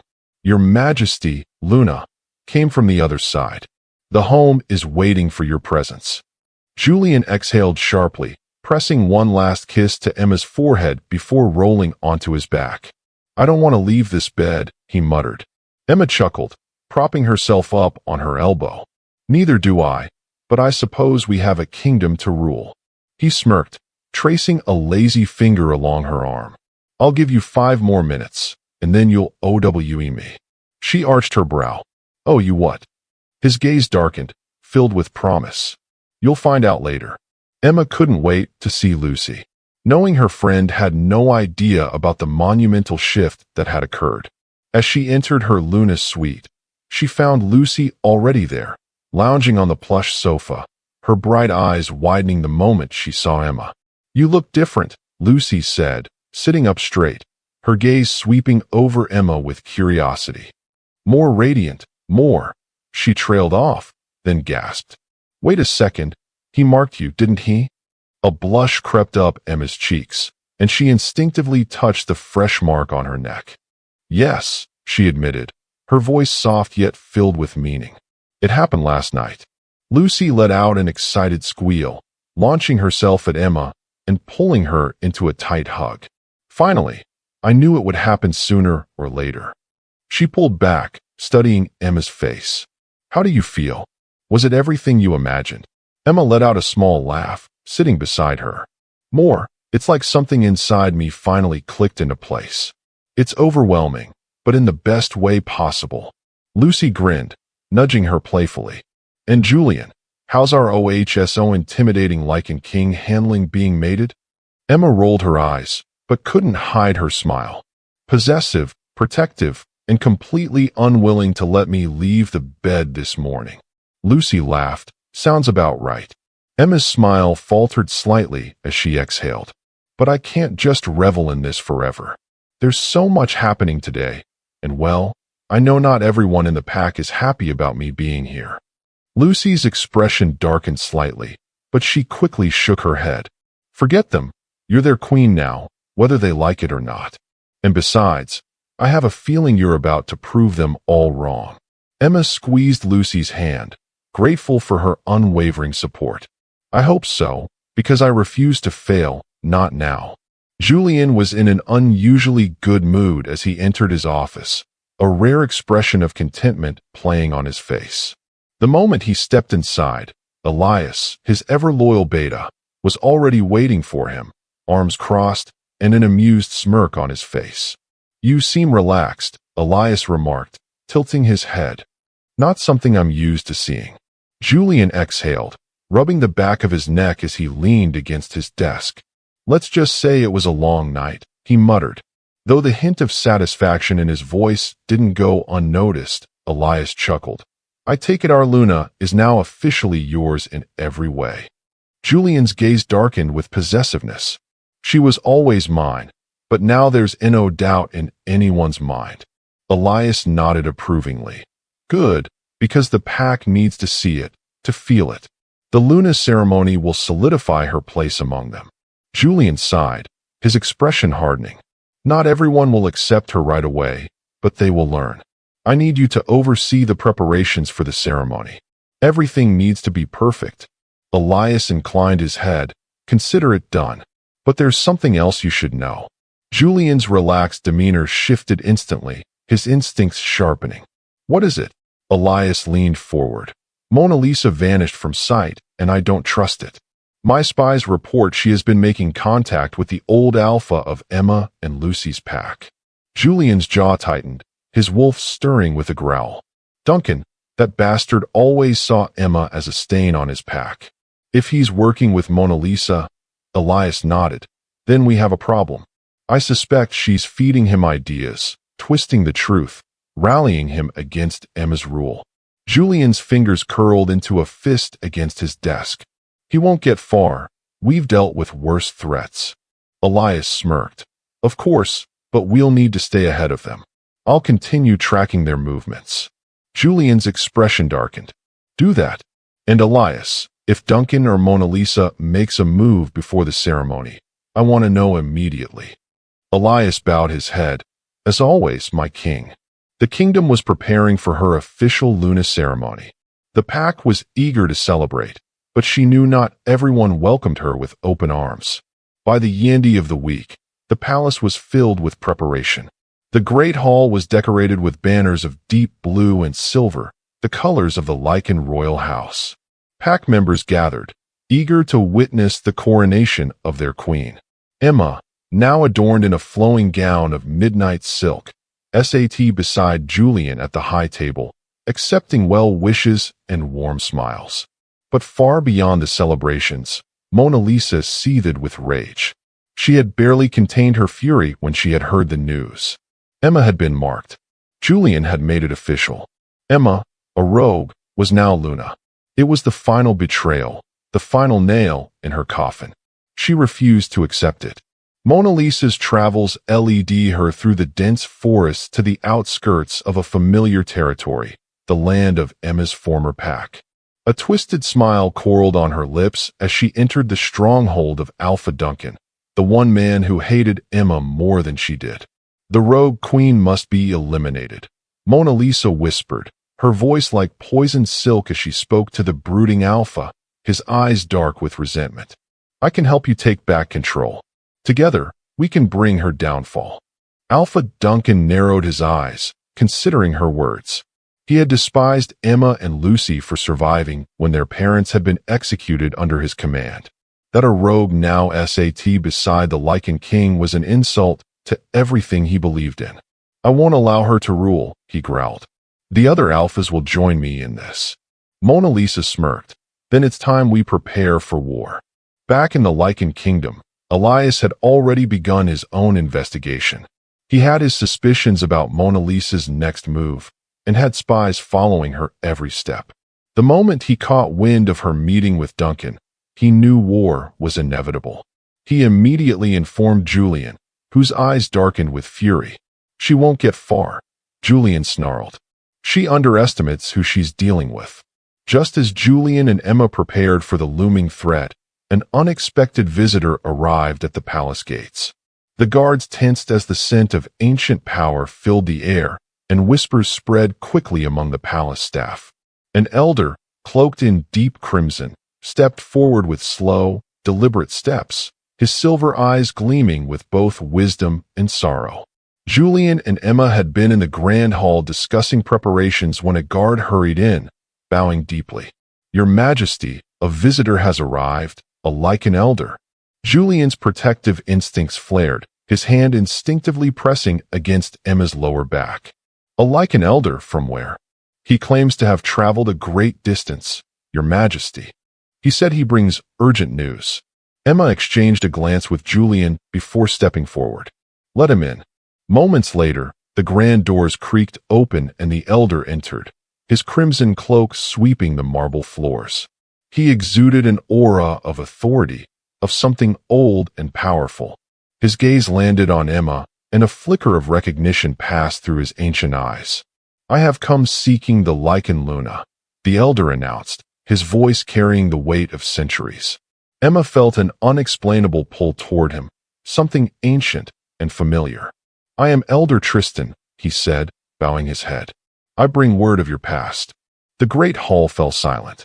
Julian stepped forward protectively, his hand resting on Emma's lower back. "What do you mean?" he demanded.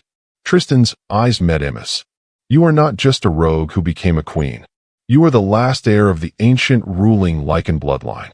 Your family, your true pack, was destroyed in a massacre, thought to have been lost forever until now."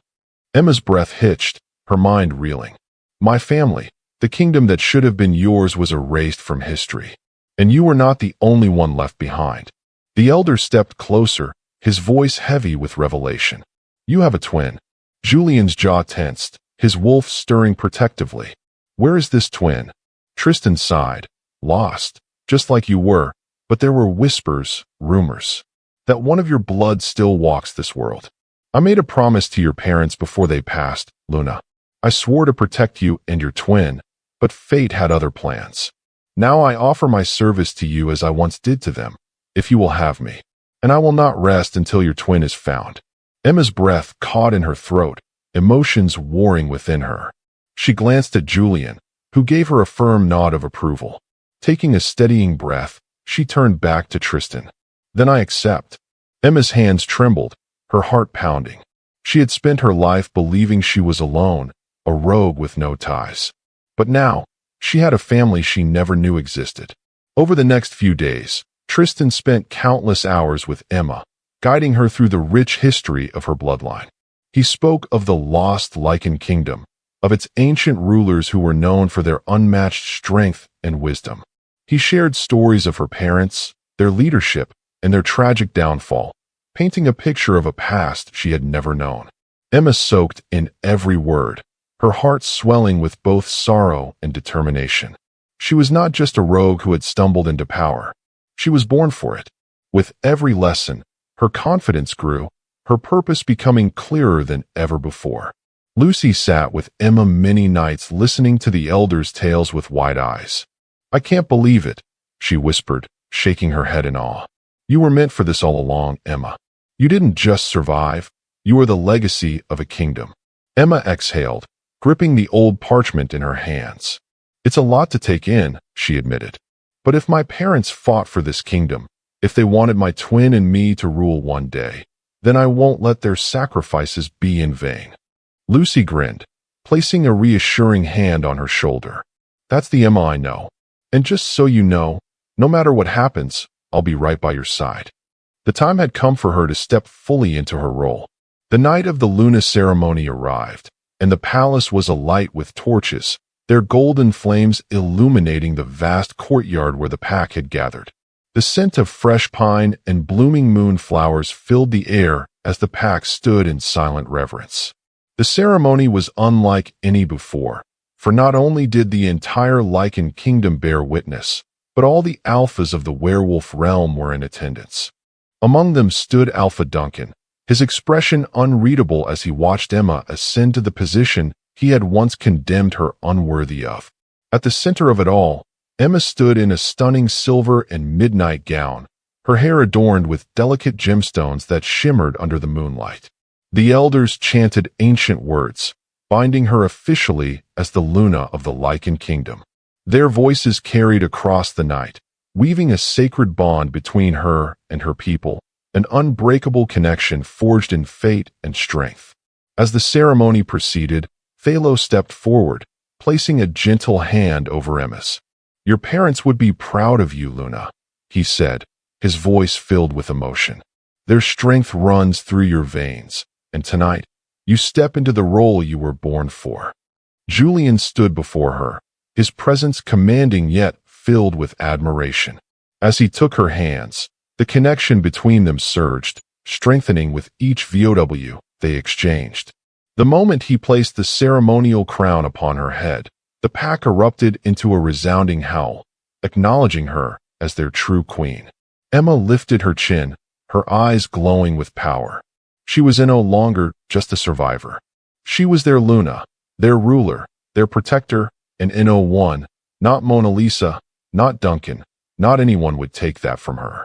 The celebration carried on into the night with the pack rejoicing in their Luna's ascension. The grand hall was alive with laughter, music, and the sounds of unity. But as the festivities continued, a sudden commotion arose near the banquet tables. A drunken voice cut through the joyous atmosphere, slurring with anger and resentment. "I will never accept a rogue as my Luna," Alpha Duncan bellowed, his face red with intoxication and rage. He staggered forward, knocking over a goblet of wine as he glared at Emma. "This is an insult to every true-born alpha in the sacred traditions of our kind." Silence fell over the hall. The murmurs of the gathered alphas rippled through the room, uncertainty thick in the air. Julian's expression darkened instantly, his wolf bristling at the blatant disrespect toward his mate. Before he could step forward, Elias was already in motion, his stance firm as he placed himself between Duncan and Emma. "You will watch your tongue in the presence of your queen," Elias growled, his tone laced with warning, "or you will not have it much longer." Duncan scoffed, swaying slightly as he pointed a shaking finger at Emma. "She is not my queen. She is nothing but—" He never got to finish his sentence. With a blur of motion, Julian had him by the throat, lifting him off the ground as his eyes glowed with lethal fury. "Say another word, and I will ensure you do not live to see the dawn," Julian growled, his voice deadly calm. Duncan struggled, his bravado quickly fading as his face turned red. Julian held him there for a moment longer before tossing him to the ground with effortless strength. "Take him away," he ordered coldly. Two guards immediately stepped forward, seizing Duncan by the arms. He snarled in protest, but was in no position to resist. Elias leaned in close, his voice low and commanding. "Alpha Duncan, by order of the Lycan King, you are hereby banished from the royal packlands. Do not return." Duncan's eyes flickered with rage, but there was nothing left for him to do. As he was dragged from the hall, Julian turned to the gathered alphas, his gaze sharp and unwavering. "If anyone else questions my mate, speak now." Then, one by one, the alphas bowed their heads in submission, acknowledging Emma's rightful place as their Luna. Julian turned to Emma, his expression softening just slightly. He reached for her hand, squeezing it gently. "You are mine, and I am yours. They will all see that soon enough." As the night drew to a close, Julian led Emma back to their chambers, his hand never leaving hers. The moment the doors shut behind them, he pulled her into his embrace, inhaling deeply as if grounding himself in her presence. "Are you all right?" he murmured, brushing a stray lock of hair from her face. Emma exhaled, allowing herself to lean into him. "I am." Tonight was overwhelming, but necessary. Julian nodded, his stormy gray eyes scanning her face for any trace of doubt. "You handled yourself perfectly. You belong here, Emma. No one, not Duncan, not Mona Lisa, not anyone, can take that from you." She tilted her head up, meeting his gaze. "And you made sure of that," she whispered, warmth filling her chest. "I never imagined someone would fight for me the way you do." His jaw clamped slightly, his grip on her waist tightening. "I will always fight for you, protect you. No one will ever harm you, not while I breathe." A shiver ran down her spine at the conviction in his voice, and the bond between them pulsed, drawing them closer. Emma lifted a hand, tracing the strong line of his jaw before pressing a soft kiss to his lips. What started as gentle quickly ignited into something more as Julian deepened the kiss, his hands roaming down her back, before lifting her effortlessly into his arms. He carried her toward the bed, his lips never leaving hers. As he laid her down, his body hovering above her, Emma felt the full weight of their bond, intense, consuming, and utterly unbreakable. Her fingers traced the mark he'd given her, and Julian let out a low growl, his wolf stirred by her touch. "You're mine, Emma," he murmured against her skin, pressing kisses down her neck. "And tonight, I will remind you of that." Emma exhaled slowly, squeezing back. No matter what challenges lay ahead, she would face them as Luna of the Lycan Kingdom. Alpha Duncan stormed into his pack's war chamber, his fury barely contained as his beta and trusted warriors stood at attention. The humiliation he had suffered at the Lycan Kingdom would not be forgotten. He had been cast aside, his authority mocked, and worst of all, a rogue had been crowned Luna before his very eyes. His hands curled into fists as he slammed them against the heavy wooden table. "They think they can disgrace me and get away with it," he snarled, his voice filled with venom. "I will make them regret ever crossing me." A soft, sultry voice interrupted his rage. "And that is why I'm here, Alpha." Celine purred as she stepped into the chamber, her gaze sharp and calculating, dressed in a deep crimson gown. She exuded an aura of danger, her eyes gleaming with malice. Duncan scoffed, crossing his arms as he eyed her warily. "And why should I trust you? You were Julian's once. Now you come crawling to me." Celine's lips curled into a smirk as she moved closer. "Julian was a fool to choose that pathetic rogue over me. But I know his kingdom, his weaknesses. I know how to tear them apart from the inside." Duncan narrowed his eyes. "You claim to have knowledge, then prove it. What is his weakness?" Celine leaned in, her voice a whisper of deception. "Emma." A slow, wicked grin spread across Duncan's face. "Then we will strike where it hurts most. And when the time is right, the Lycan King will have no choice but to bow before me." Celine tilted her head, feigning innocence. "Let me into their world again. Let me gather information from those still loyal to me. When the moment comes, we will destroy them from within." Duncan chuckled darkly, the thought of revenge fueling his rage. "Then let us prepare. The war on the Lycan Kingdom begins now." Emma and Lucy met with Tristan the next day, eager to hear more about the pack Emma had never known. Tristan described the lands of the ancient Lycan bloodline, a breathtaking sanctuary far to the south, where the climate was warmer and the lands flourished with tropical forests, crystal-clear rivers, and towering mountains that shimmered beneath the sun. The pack stronghold had once been nestled between lush, fertile valleys, where golden fields of medicinal herbs and exotic flora grew in abundance. The villages had been prosperous, the people strong and united under the true Lycan rule. Emma listened intently, her chest tightening at the thought of a home she had never known. "It sounds beautiful," she murmured, trying to imagine the place where she should have grown up. Tristan nodded solemnly. "It was, and though much of it was lost, I believe there are still remnants of your people scattered across the lands. Your twin, wherever they are, carries the same blood, the same energy. You will be able to sense them, just as mates are drawn to one another. If we get close enough, the bond between you will react." Emma exhaled, determination setting in. "Then we start searching. But where do we begin?" Tristan pulled out an aged map, spreading it across the table. There were rumors of survivors who escaped into the deeper parts of the southern continent. We will need to track their movements and follow any leads. But finding your twin will not be easy. If they have been in hiding all these years, it's because they were forced to. Lucy leaned forward, studying the map with narrowed eyes. "Then we'll find them, no matter what it takes." Before they could continue, the doors to the chamber opened, and Julian stepped in, his presence commanding as always. Elias followed closely behind, his gaze sharp and assessing. Julian's eyes immediately found Emma's, his wolf restless. "What are you planning?" Emma hesitated before answering. "We're making plans to begin the search for my twin." Julian's jaw tightened, but after a brief pause, he exhaled. "Then I'm coming with you." Emma blinked. Julian, no. No arguments. He interrupted, his tone firm. You are my mate, my Luna. You will not go on this journey without me. We will prepare for the journey, gather the right people, and leave in a few days. But I will not let you do this alone. Emma's lips parted, a mix of emotions swirling inside her.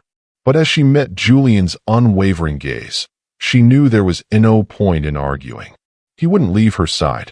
Not now, not ever. As the preparations came to an end, the group, accompanied by a small army, departed from the pack lands and began their journey south, stopping at various packs along the way. Each visit was filled with hope. Yet with every pack they encountered, Emma's anticipation quickly turned to disappointment. As they dismounted their horses, a figure emerged from the pack's main hall, an older man with a kind face and wise eyes. He approached Phalos, his steps slow and deliberate, and the two elders embraced, their reunion warm and genuine. It has been too long, my old friend, the older man said, his voice filled with affection. Phalos smiled, his eyes crinkling at the corners. Indeed it has. I see you are still as wise and respected as ever. The older man chuckled, his eyes twinkling with amusement. And I see you are still as flattering as ever, Phalos. Emma watched the exchange, a warmth spreading through her chest. She had grown accustomed to the respect and admiration the elders received, but it was moments like these that reminded her of the depth of their connections and the history they shared. As the pack's alpha, the older man, led them to the pack's gathering hall, Emma couldn't help but feel a sense of belonging. These people, though strangers just hours before, now seemed like family, their warmth and acceptance enfolding her like a soft blanket. But as they entered the hall, Emma's eyes scanned the room, her heart skipping a beat as she searched for any sign of her twin. But as they entered the hall, Emma's eyes scanned the room, her heart skipping a beat as she searched for any sign of her twin. He bowed his head in respect, acknowledging their rightful place among the Lycans. The two of you together hold a power that few will understand, he murmured softly. It is not only in your lineage, but in your very souls.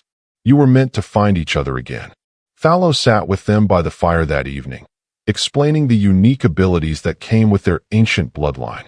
Twins of the true Lycans and blood have always possessed something rare, he said, his voice filled with reverence. Your connection is not just familial, it is supernatural. Together, you will be able to sense and communicate with one another over great distances, share strength in battle, and channel abilities beyond even the strongest of Lycans. It is a gift, but also a responsibility. He paused, his gaze settling on Emma and Kieran. But there is more. Legend speaks of a power that only emerges when the twins fight side by side, a force that can tip the balance of war. No one knows exactly what it will be, but if the old stories are true, you both carry something far greater than simple strength. Emma and Kieran exchanged a look, their fates intertwining even deeper than they had imagined. Then we'll need to train harder than ever, Kieran said firmly. We have to be ready. Julian, who had been watching silently, finally stepped forward, his gaze unwavering as he looked at Emma. Then we start preparations immediately. We will not leave you to face this alone. We'll train together, and when the time comes, we will face whatever challenges lie ahead. Together. Emma and Kieran exchanged a look, the weight of Thalos' words settling over them. We need to train, her twin said firmly. If we are to protect our people, we need to understand what we are truly capable of. Julian, who had been watching silently, finally stepped forward, his gaze unwavering as he looked at Emma. Then we start preparations immediately. We will not leave you to face this alone. We'll train together, and when the time comes, we will face whatever challenges lie ahead. Together. He then turned to Kieran, his gaze steady. You should come with us. The Lycan Kingdom is your home too, and we will need to prepare together for what is coming. Kieran hesitated for a moment, then nodded. If my sister is returning to her rightful place, then so am I. Julian offered a nod of approval. Then it settled. We leave at first light. With that decision made, the group prepared for their return journey. As they rode through the vast landscapes, Emma found herself lost in thought. The weight of the past few days pressed upon her. Reuniting with Kieran, uncovering the truth of her lineage, and the looming threats ahead, relief flooded her veins at the thought of not being alone in this journey anymore. But a small thread of anxiety lingered. What if Kieran struggled to adjust? What if war arrived sooner than they could prepare? She stole a glance at her twin, who rode beside her with quiet determination, and knew they would face it together, no matter what came next. She was no longer just fighting for herself. She was fighting for her family, her pack, and her kingdom. With Kieran by her side and Julian unwavering in his support, she knew she was ready for whatever lay ahead. The journey back to the Lycan kingdom was anything but uneventful. The night after discovering her twin, Emma sat beside the campfire, her fingers idly tracing the mark Julian had left on her neck. The embers crackled softly, sending a warm glow over the group. Kieran sat across from her, his expression thoughtful, while Phalos observed them both with knowing eyes. Julian sat close to Emma, always within reach, his wolf satisfied but still fiercely protective. "We should try it again," Phalos said suddenly, breaking the silence. His gaze flickered between Emma and Kieran. "Your magic, now that you've found each other, it should be stronger." Emma exchanged a glance with Kieran. The last time they had tested their connection, they had barely scratched the surface. Still, something about the idea intrigued her. Kieran nodded. "Fine, but carefully this time." Phalos gestured for them to extend their hands toward each other. The moment their fingers nearly touched, a pulse of energy sparked between them, rippling outward like an invisible force. The campfire flared suddenly, the flames reaching higher than before, their color shifting to a deep, mesmerizing blue. Julian's eyes darkened, his instincts flaring, but he remained still, watching with wary curiosity. "Elemental control," Phallo murmured in fascination. "This is only the beginning." Emma felt the warmth of the energy flowing through her veins, as if the elements themselves responded to her. She glanced at Kieran, who was equally stunned. "I can feel it," she whispered. Their moment of discovery was interrupted when Lucy gasped, her hands clutching at her chest. What is that?" she stammered, her face pale as she turned to look at Kieran. "Kieran, your scent. It smells so different." Kieran's eyes widened slightly before realization struck. His scent. He had unknowingly suppressed it for years, blending in to avoid unnecessary attention. But with their magic flaring to life, everything was shifting, including his mark. "No," Lucy whispered, shaking her head. "No, this isn't right." Kieran tensed, his jaw clenching. Lucy turned away, her arms crossing over her chest, as if to protect herself. "I can't. This wasn't supposed to happen." Julian and Emma exchanged a look, both understanding how difficult this realization must be for Lucy. "You don't have to accept it now," Kieran said, his voice softer. "But it won't change the truth." Lucy's eyes shimmered with unshed tears, and she nodded. But she didn't say another word. Her heart pounded as emotions clashed within her. Relief, fear, and an undeniable pull. She wasn't ready to accept how fate could be so cruel, tying her to someone when she had fought so hard to stand on her own. She clenched her fists, swallowing the lump in her throat. No matter how much she tried to deny it, she knew deep down that her life would never be the same again. The first night back at the palace, Emma and Julian finally had the privacy they had been denied during their journey. As soon as they entered their chambers, the tension between them ignited into something deeper. Julian lifted Emma effortlessly, pressing her against him as his lips captured hers in a slow, lingering kiss. "I've been waiting for this," he murmured against her skin, his hands roaming her body with reverence. Emma shivered under his touch, tilting her head as he traced his lips along the mark he had given her. "No more waiting," she whispered. That night, they made love with a passion that had been building for weeks, their bond deepening in ways beyond words. Julian worshipped every inch of her, savoring the way she responded to him. When they finally collapsed into each other's arms, their wolves intertwined just as deeply as their souls. The next morning, Emma met Lucy in the gardens, the crisp air carrying the scent of blooming flowers and the fresh earth. Lucy looked conflicted, her emotions warring beneath the surface. "I don't know what to do about Kieran," Lucy admitted, kicking at a stone on the pathway. "The bond is there, but I feel like if I give in to it, I'll lose control of everything I've built for myself." Emma took her hand. "I understand, Lucy. I felt the same way at first when I realized Julian was my mate. I tried to run from it. I told myself I wasn't ready, that I wasn't worthy of him. But you were the one who told me to give him a chance, and that the bond between fated mates is undeniable. And you were right. I fell in love with him, beyond the bond." Lucy's gaze softened as Emma squeezed her hand gently. "Don't think of it as surrendering. Just spend time with him. Get to know him as a person first, not just as your mate." Lucy sighed but nodded. "Maybe you're right." That day, Emma and Kieran began training together, exploring the depths of their magic and the bond between them. Julian watched over them, his presence a reminder of the protection and support they had. As they trained, Lucy observed from a distance, her eyes fixed on Kieran with a mix of curiosity and caution. As the days passed, Emma and Kieran grew stronger, their bond deepening as they learned to harness their magic together. Lucy, too, began to see Kieran in a different light, her initial reluctance giving way to a tentative curiosity. The palace, once a symbol of luxury and power, became a hub of activity as the group prepared for the challenges ahead. Emma, Julian, Kieran, and Lucy formed a tight-knit circle, each one supporting the others as they navigated the complexities of their bonds and the looming threat of war. Lucy's gaze softened as Emma squeezed her hand gently. "Don't think of it as surrendering. Just spend time with him. Get to know him as a person first, not just as your mate." Lucy sighed, but nodded. "Maybe you're right." That day, Lucy invited Carl to see all the work she and Emma had done to improve the pack.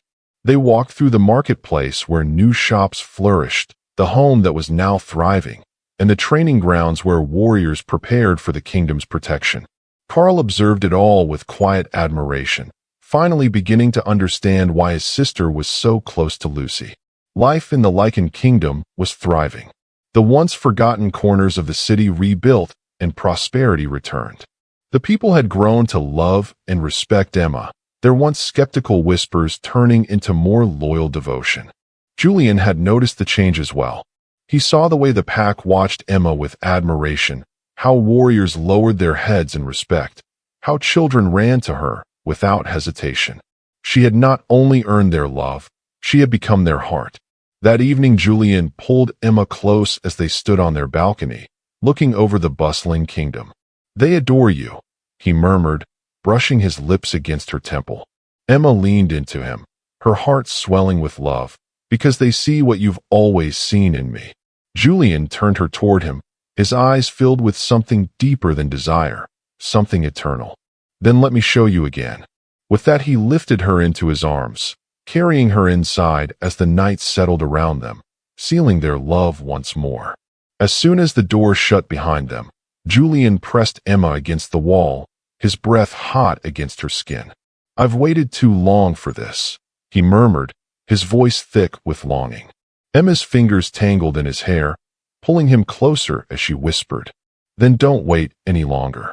Julian carried her to the bed, his touch reverent yet desperate, as if memorizing every inch of her.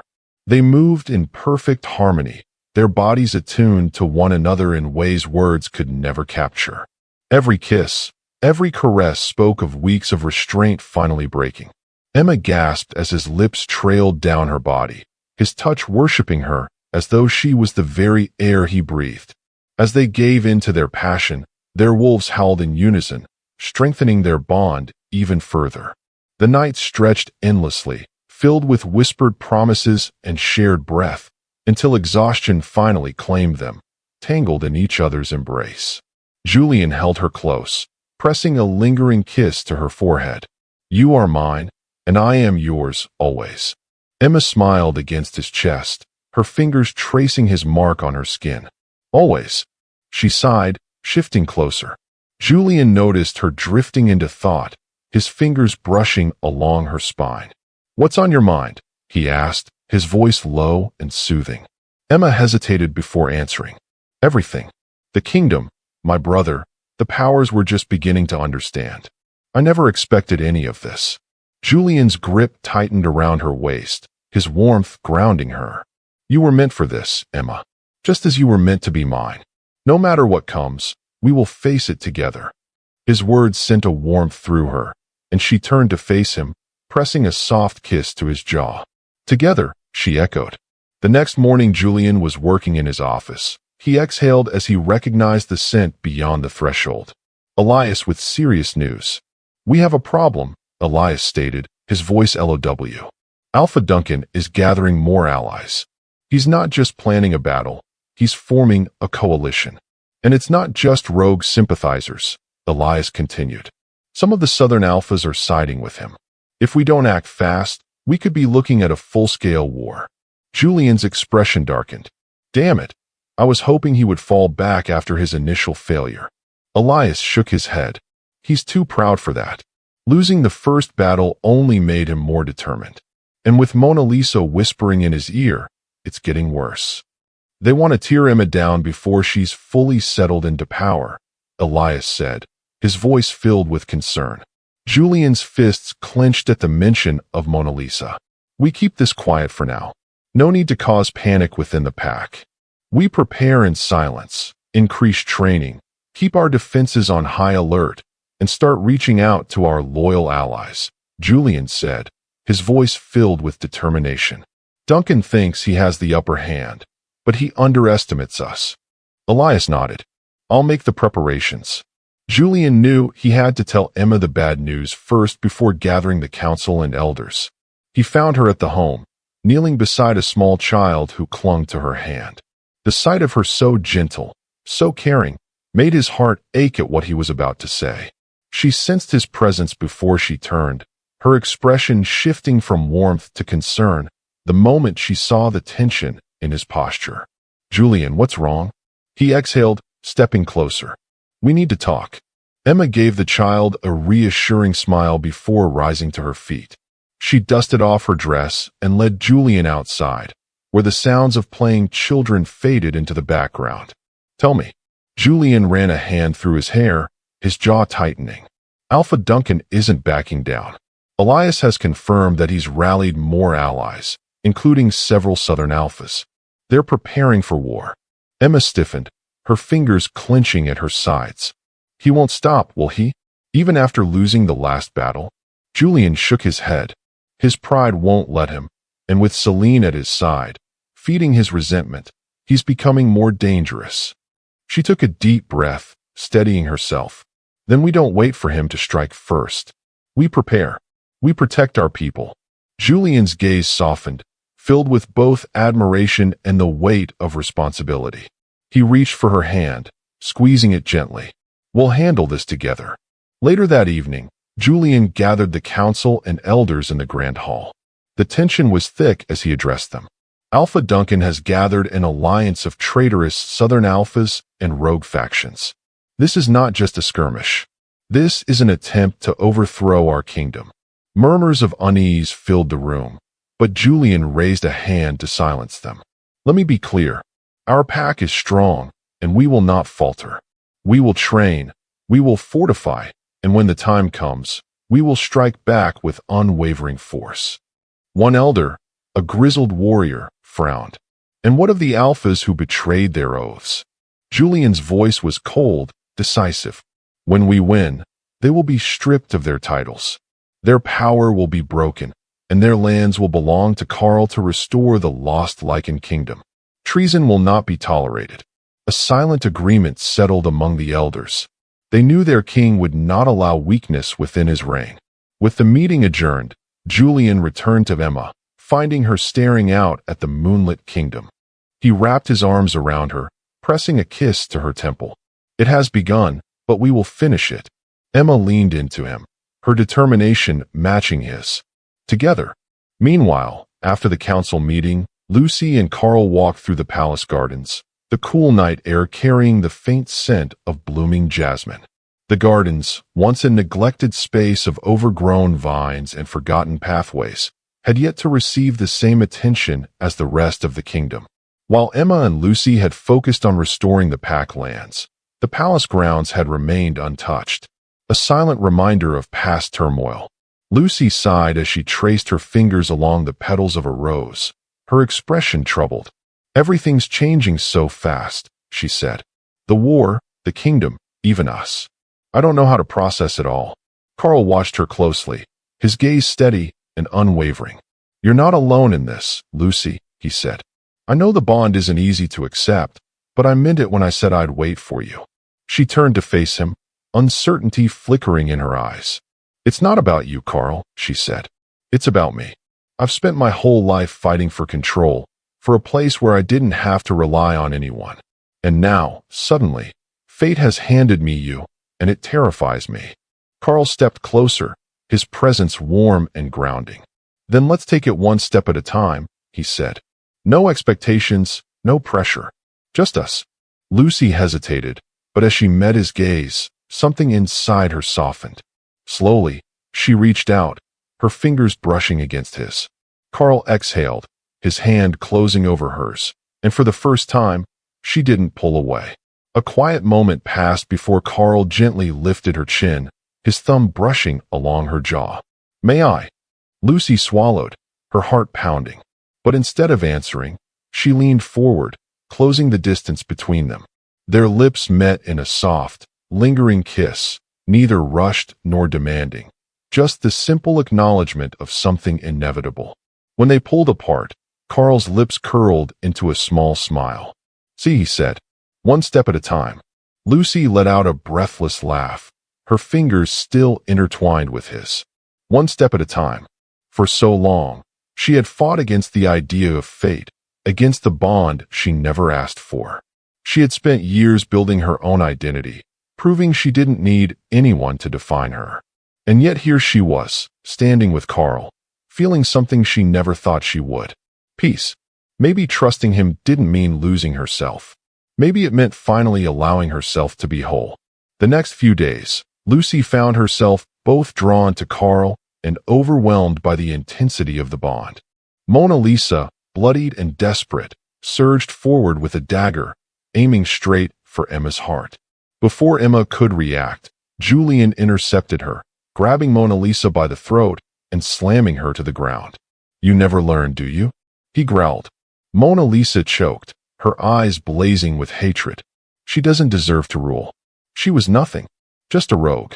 Julian's grip tightened, his wolf barely restrained. "And yet she has everything you wanted." His voice was lethal. "This is where your story ends." With one swift motion, he snapped her neck, ending her reign of deceit once and for all. As the southern alphas who had betrayed the Lycan kingdom were rounded up, one of them attempted to flee. Elias, ever watchful, intercepted him with a deadly glare. "You can run, but there's nowhere left to hide." Julian addressed the council, his voice firm and unyielding. A tense silence filled the hall, as the elders and high-ranking warriors exchanged uneasy glances. Some nodded in agreement, their loyalty unwavering, while others hesitated, clearly weighing the risks of open war. One elder, a seasoned strategist, leaned forward. "If Duncan has secured the support of the Southern Alphas, we must consider their resources. This isn't just a battle. It's a political power play." Another council member, his face lined with AG, murmured, "And if we win, how do we prevent future betrayals? Stripping them of power is one thing, but ensuring long-term stability is another." Julian's gaze sharpened, recognizing the hidden challenges beyond the battlefield. "This isn't just about war," he admitted. "It's about securing our future. We must ensure that those who turned against us can never rise again. Those who betrayed us will no longer hold power. Their lands and titles are forfeit, and they will answer for their treason." The room remained silent for a moment before a collective nod passed among the council. The decision had been made. The Lycan kingdom would not fall. With Duncan and Mona Lisa gone, and the Southern Alphas stripped of their ranks, Kieran fully stepped into his birthright, reclaiming his position as ruler of the Southern Lycan kingdom. As the dust of war settled, Emma stood atop the palace balcony, Julian's arms wrapped around her waist. "It's over," she whispered. Julian pressed a kiss to her temple. "And now, we build a future." She leaned into him, knowing that together they would face whatever came next. That night, as the kingdom celebrated, Julian took Emma by the hand and led her away from the noise. He brought her to a secluded terrace, overlooking the vast lands that were now fully under their rule. The moon bathed them in silver light as he pulled her into his ARMS, brushing a soft kiss against her forehead. "You did it," he murmured, his voice full of admiration. "They will never question you again." Emma sighed, her fingers tracing the intricate embroidery of his tunic. "It still feels surreal. Just months ago, I was nothing more than a rogue with no future. Now I'm queen." Julian cupped her face, his golden eyes full of devotion. Yet beneath that unwavering love, a flicker of doubt lingered in his chest. What if he wasn't enough? What if the weight of the kingdom, the battles ahead, and the ghosts of their past proved too much? He had fought countless enemies, but the thought of failing Emma, of not being the mate and king she deserved, terrified him more than any war ever could. But as he looked into her eyes, seeing nothing but trust and love, he let those fears melt away. With her, he would always find the strength to keep going. "You were never just a rogue, Emma," he said. "You were always meant for more. And no matter how much power you hold, I want you to know that you're never alone." She smiled, leaning into his touch. "I know," she said, "and I will never leave your side." Their lips met in a slow, deep kiss, sealing their vows, not just as king and queen, but as mates destined to rule together. Because she was not just a rogue, she was the Lycan Queen. That night, after the battle had been won and the kingdom had begun its path to recovery, Kieran found Lucy wandering through the palace gardens. The air was cool, carrying the scent of rain-soaked earth and blooming jasmine. He watched her from a distance, his wolf restless, yet patient. "You're avoiding me again," Kieran finally said, stepping closer. Lucy turned, her expression unreadable. "I just needed some air." He exhaled, running a hand through his dark hair. "And I need you." The words hung between them, heavy with unspoken emotions. Lucy swallowed, conflicted. She had spent so long resisting fate, but standing here, beneath the moonlight, she could no longer deny what her heart already knew. Kieran reached out, brushing a strand of red hair from her face.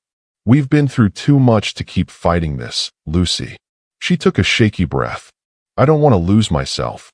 "You won't," he promised, his voice steady. "You'll find yourself with me." Slowly, Lucy placed her hands on his chest, feeling the warmth of his skin through his tunic. Kieran cupped her face, his thumb tracing the curve of her cheek. She closed her eyes, finally surrendering to the pull of the mate bond.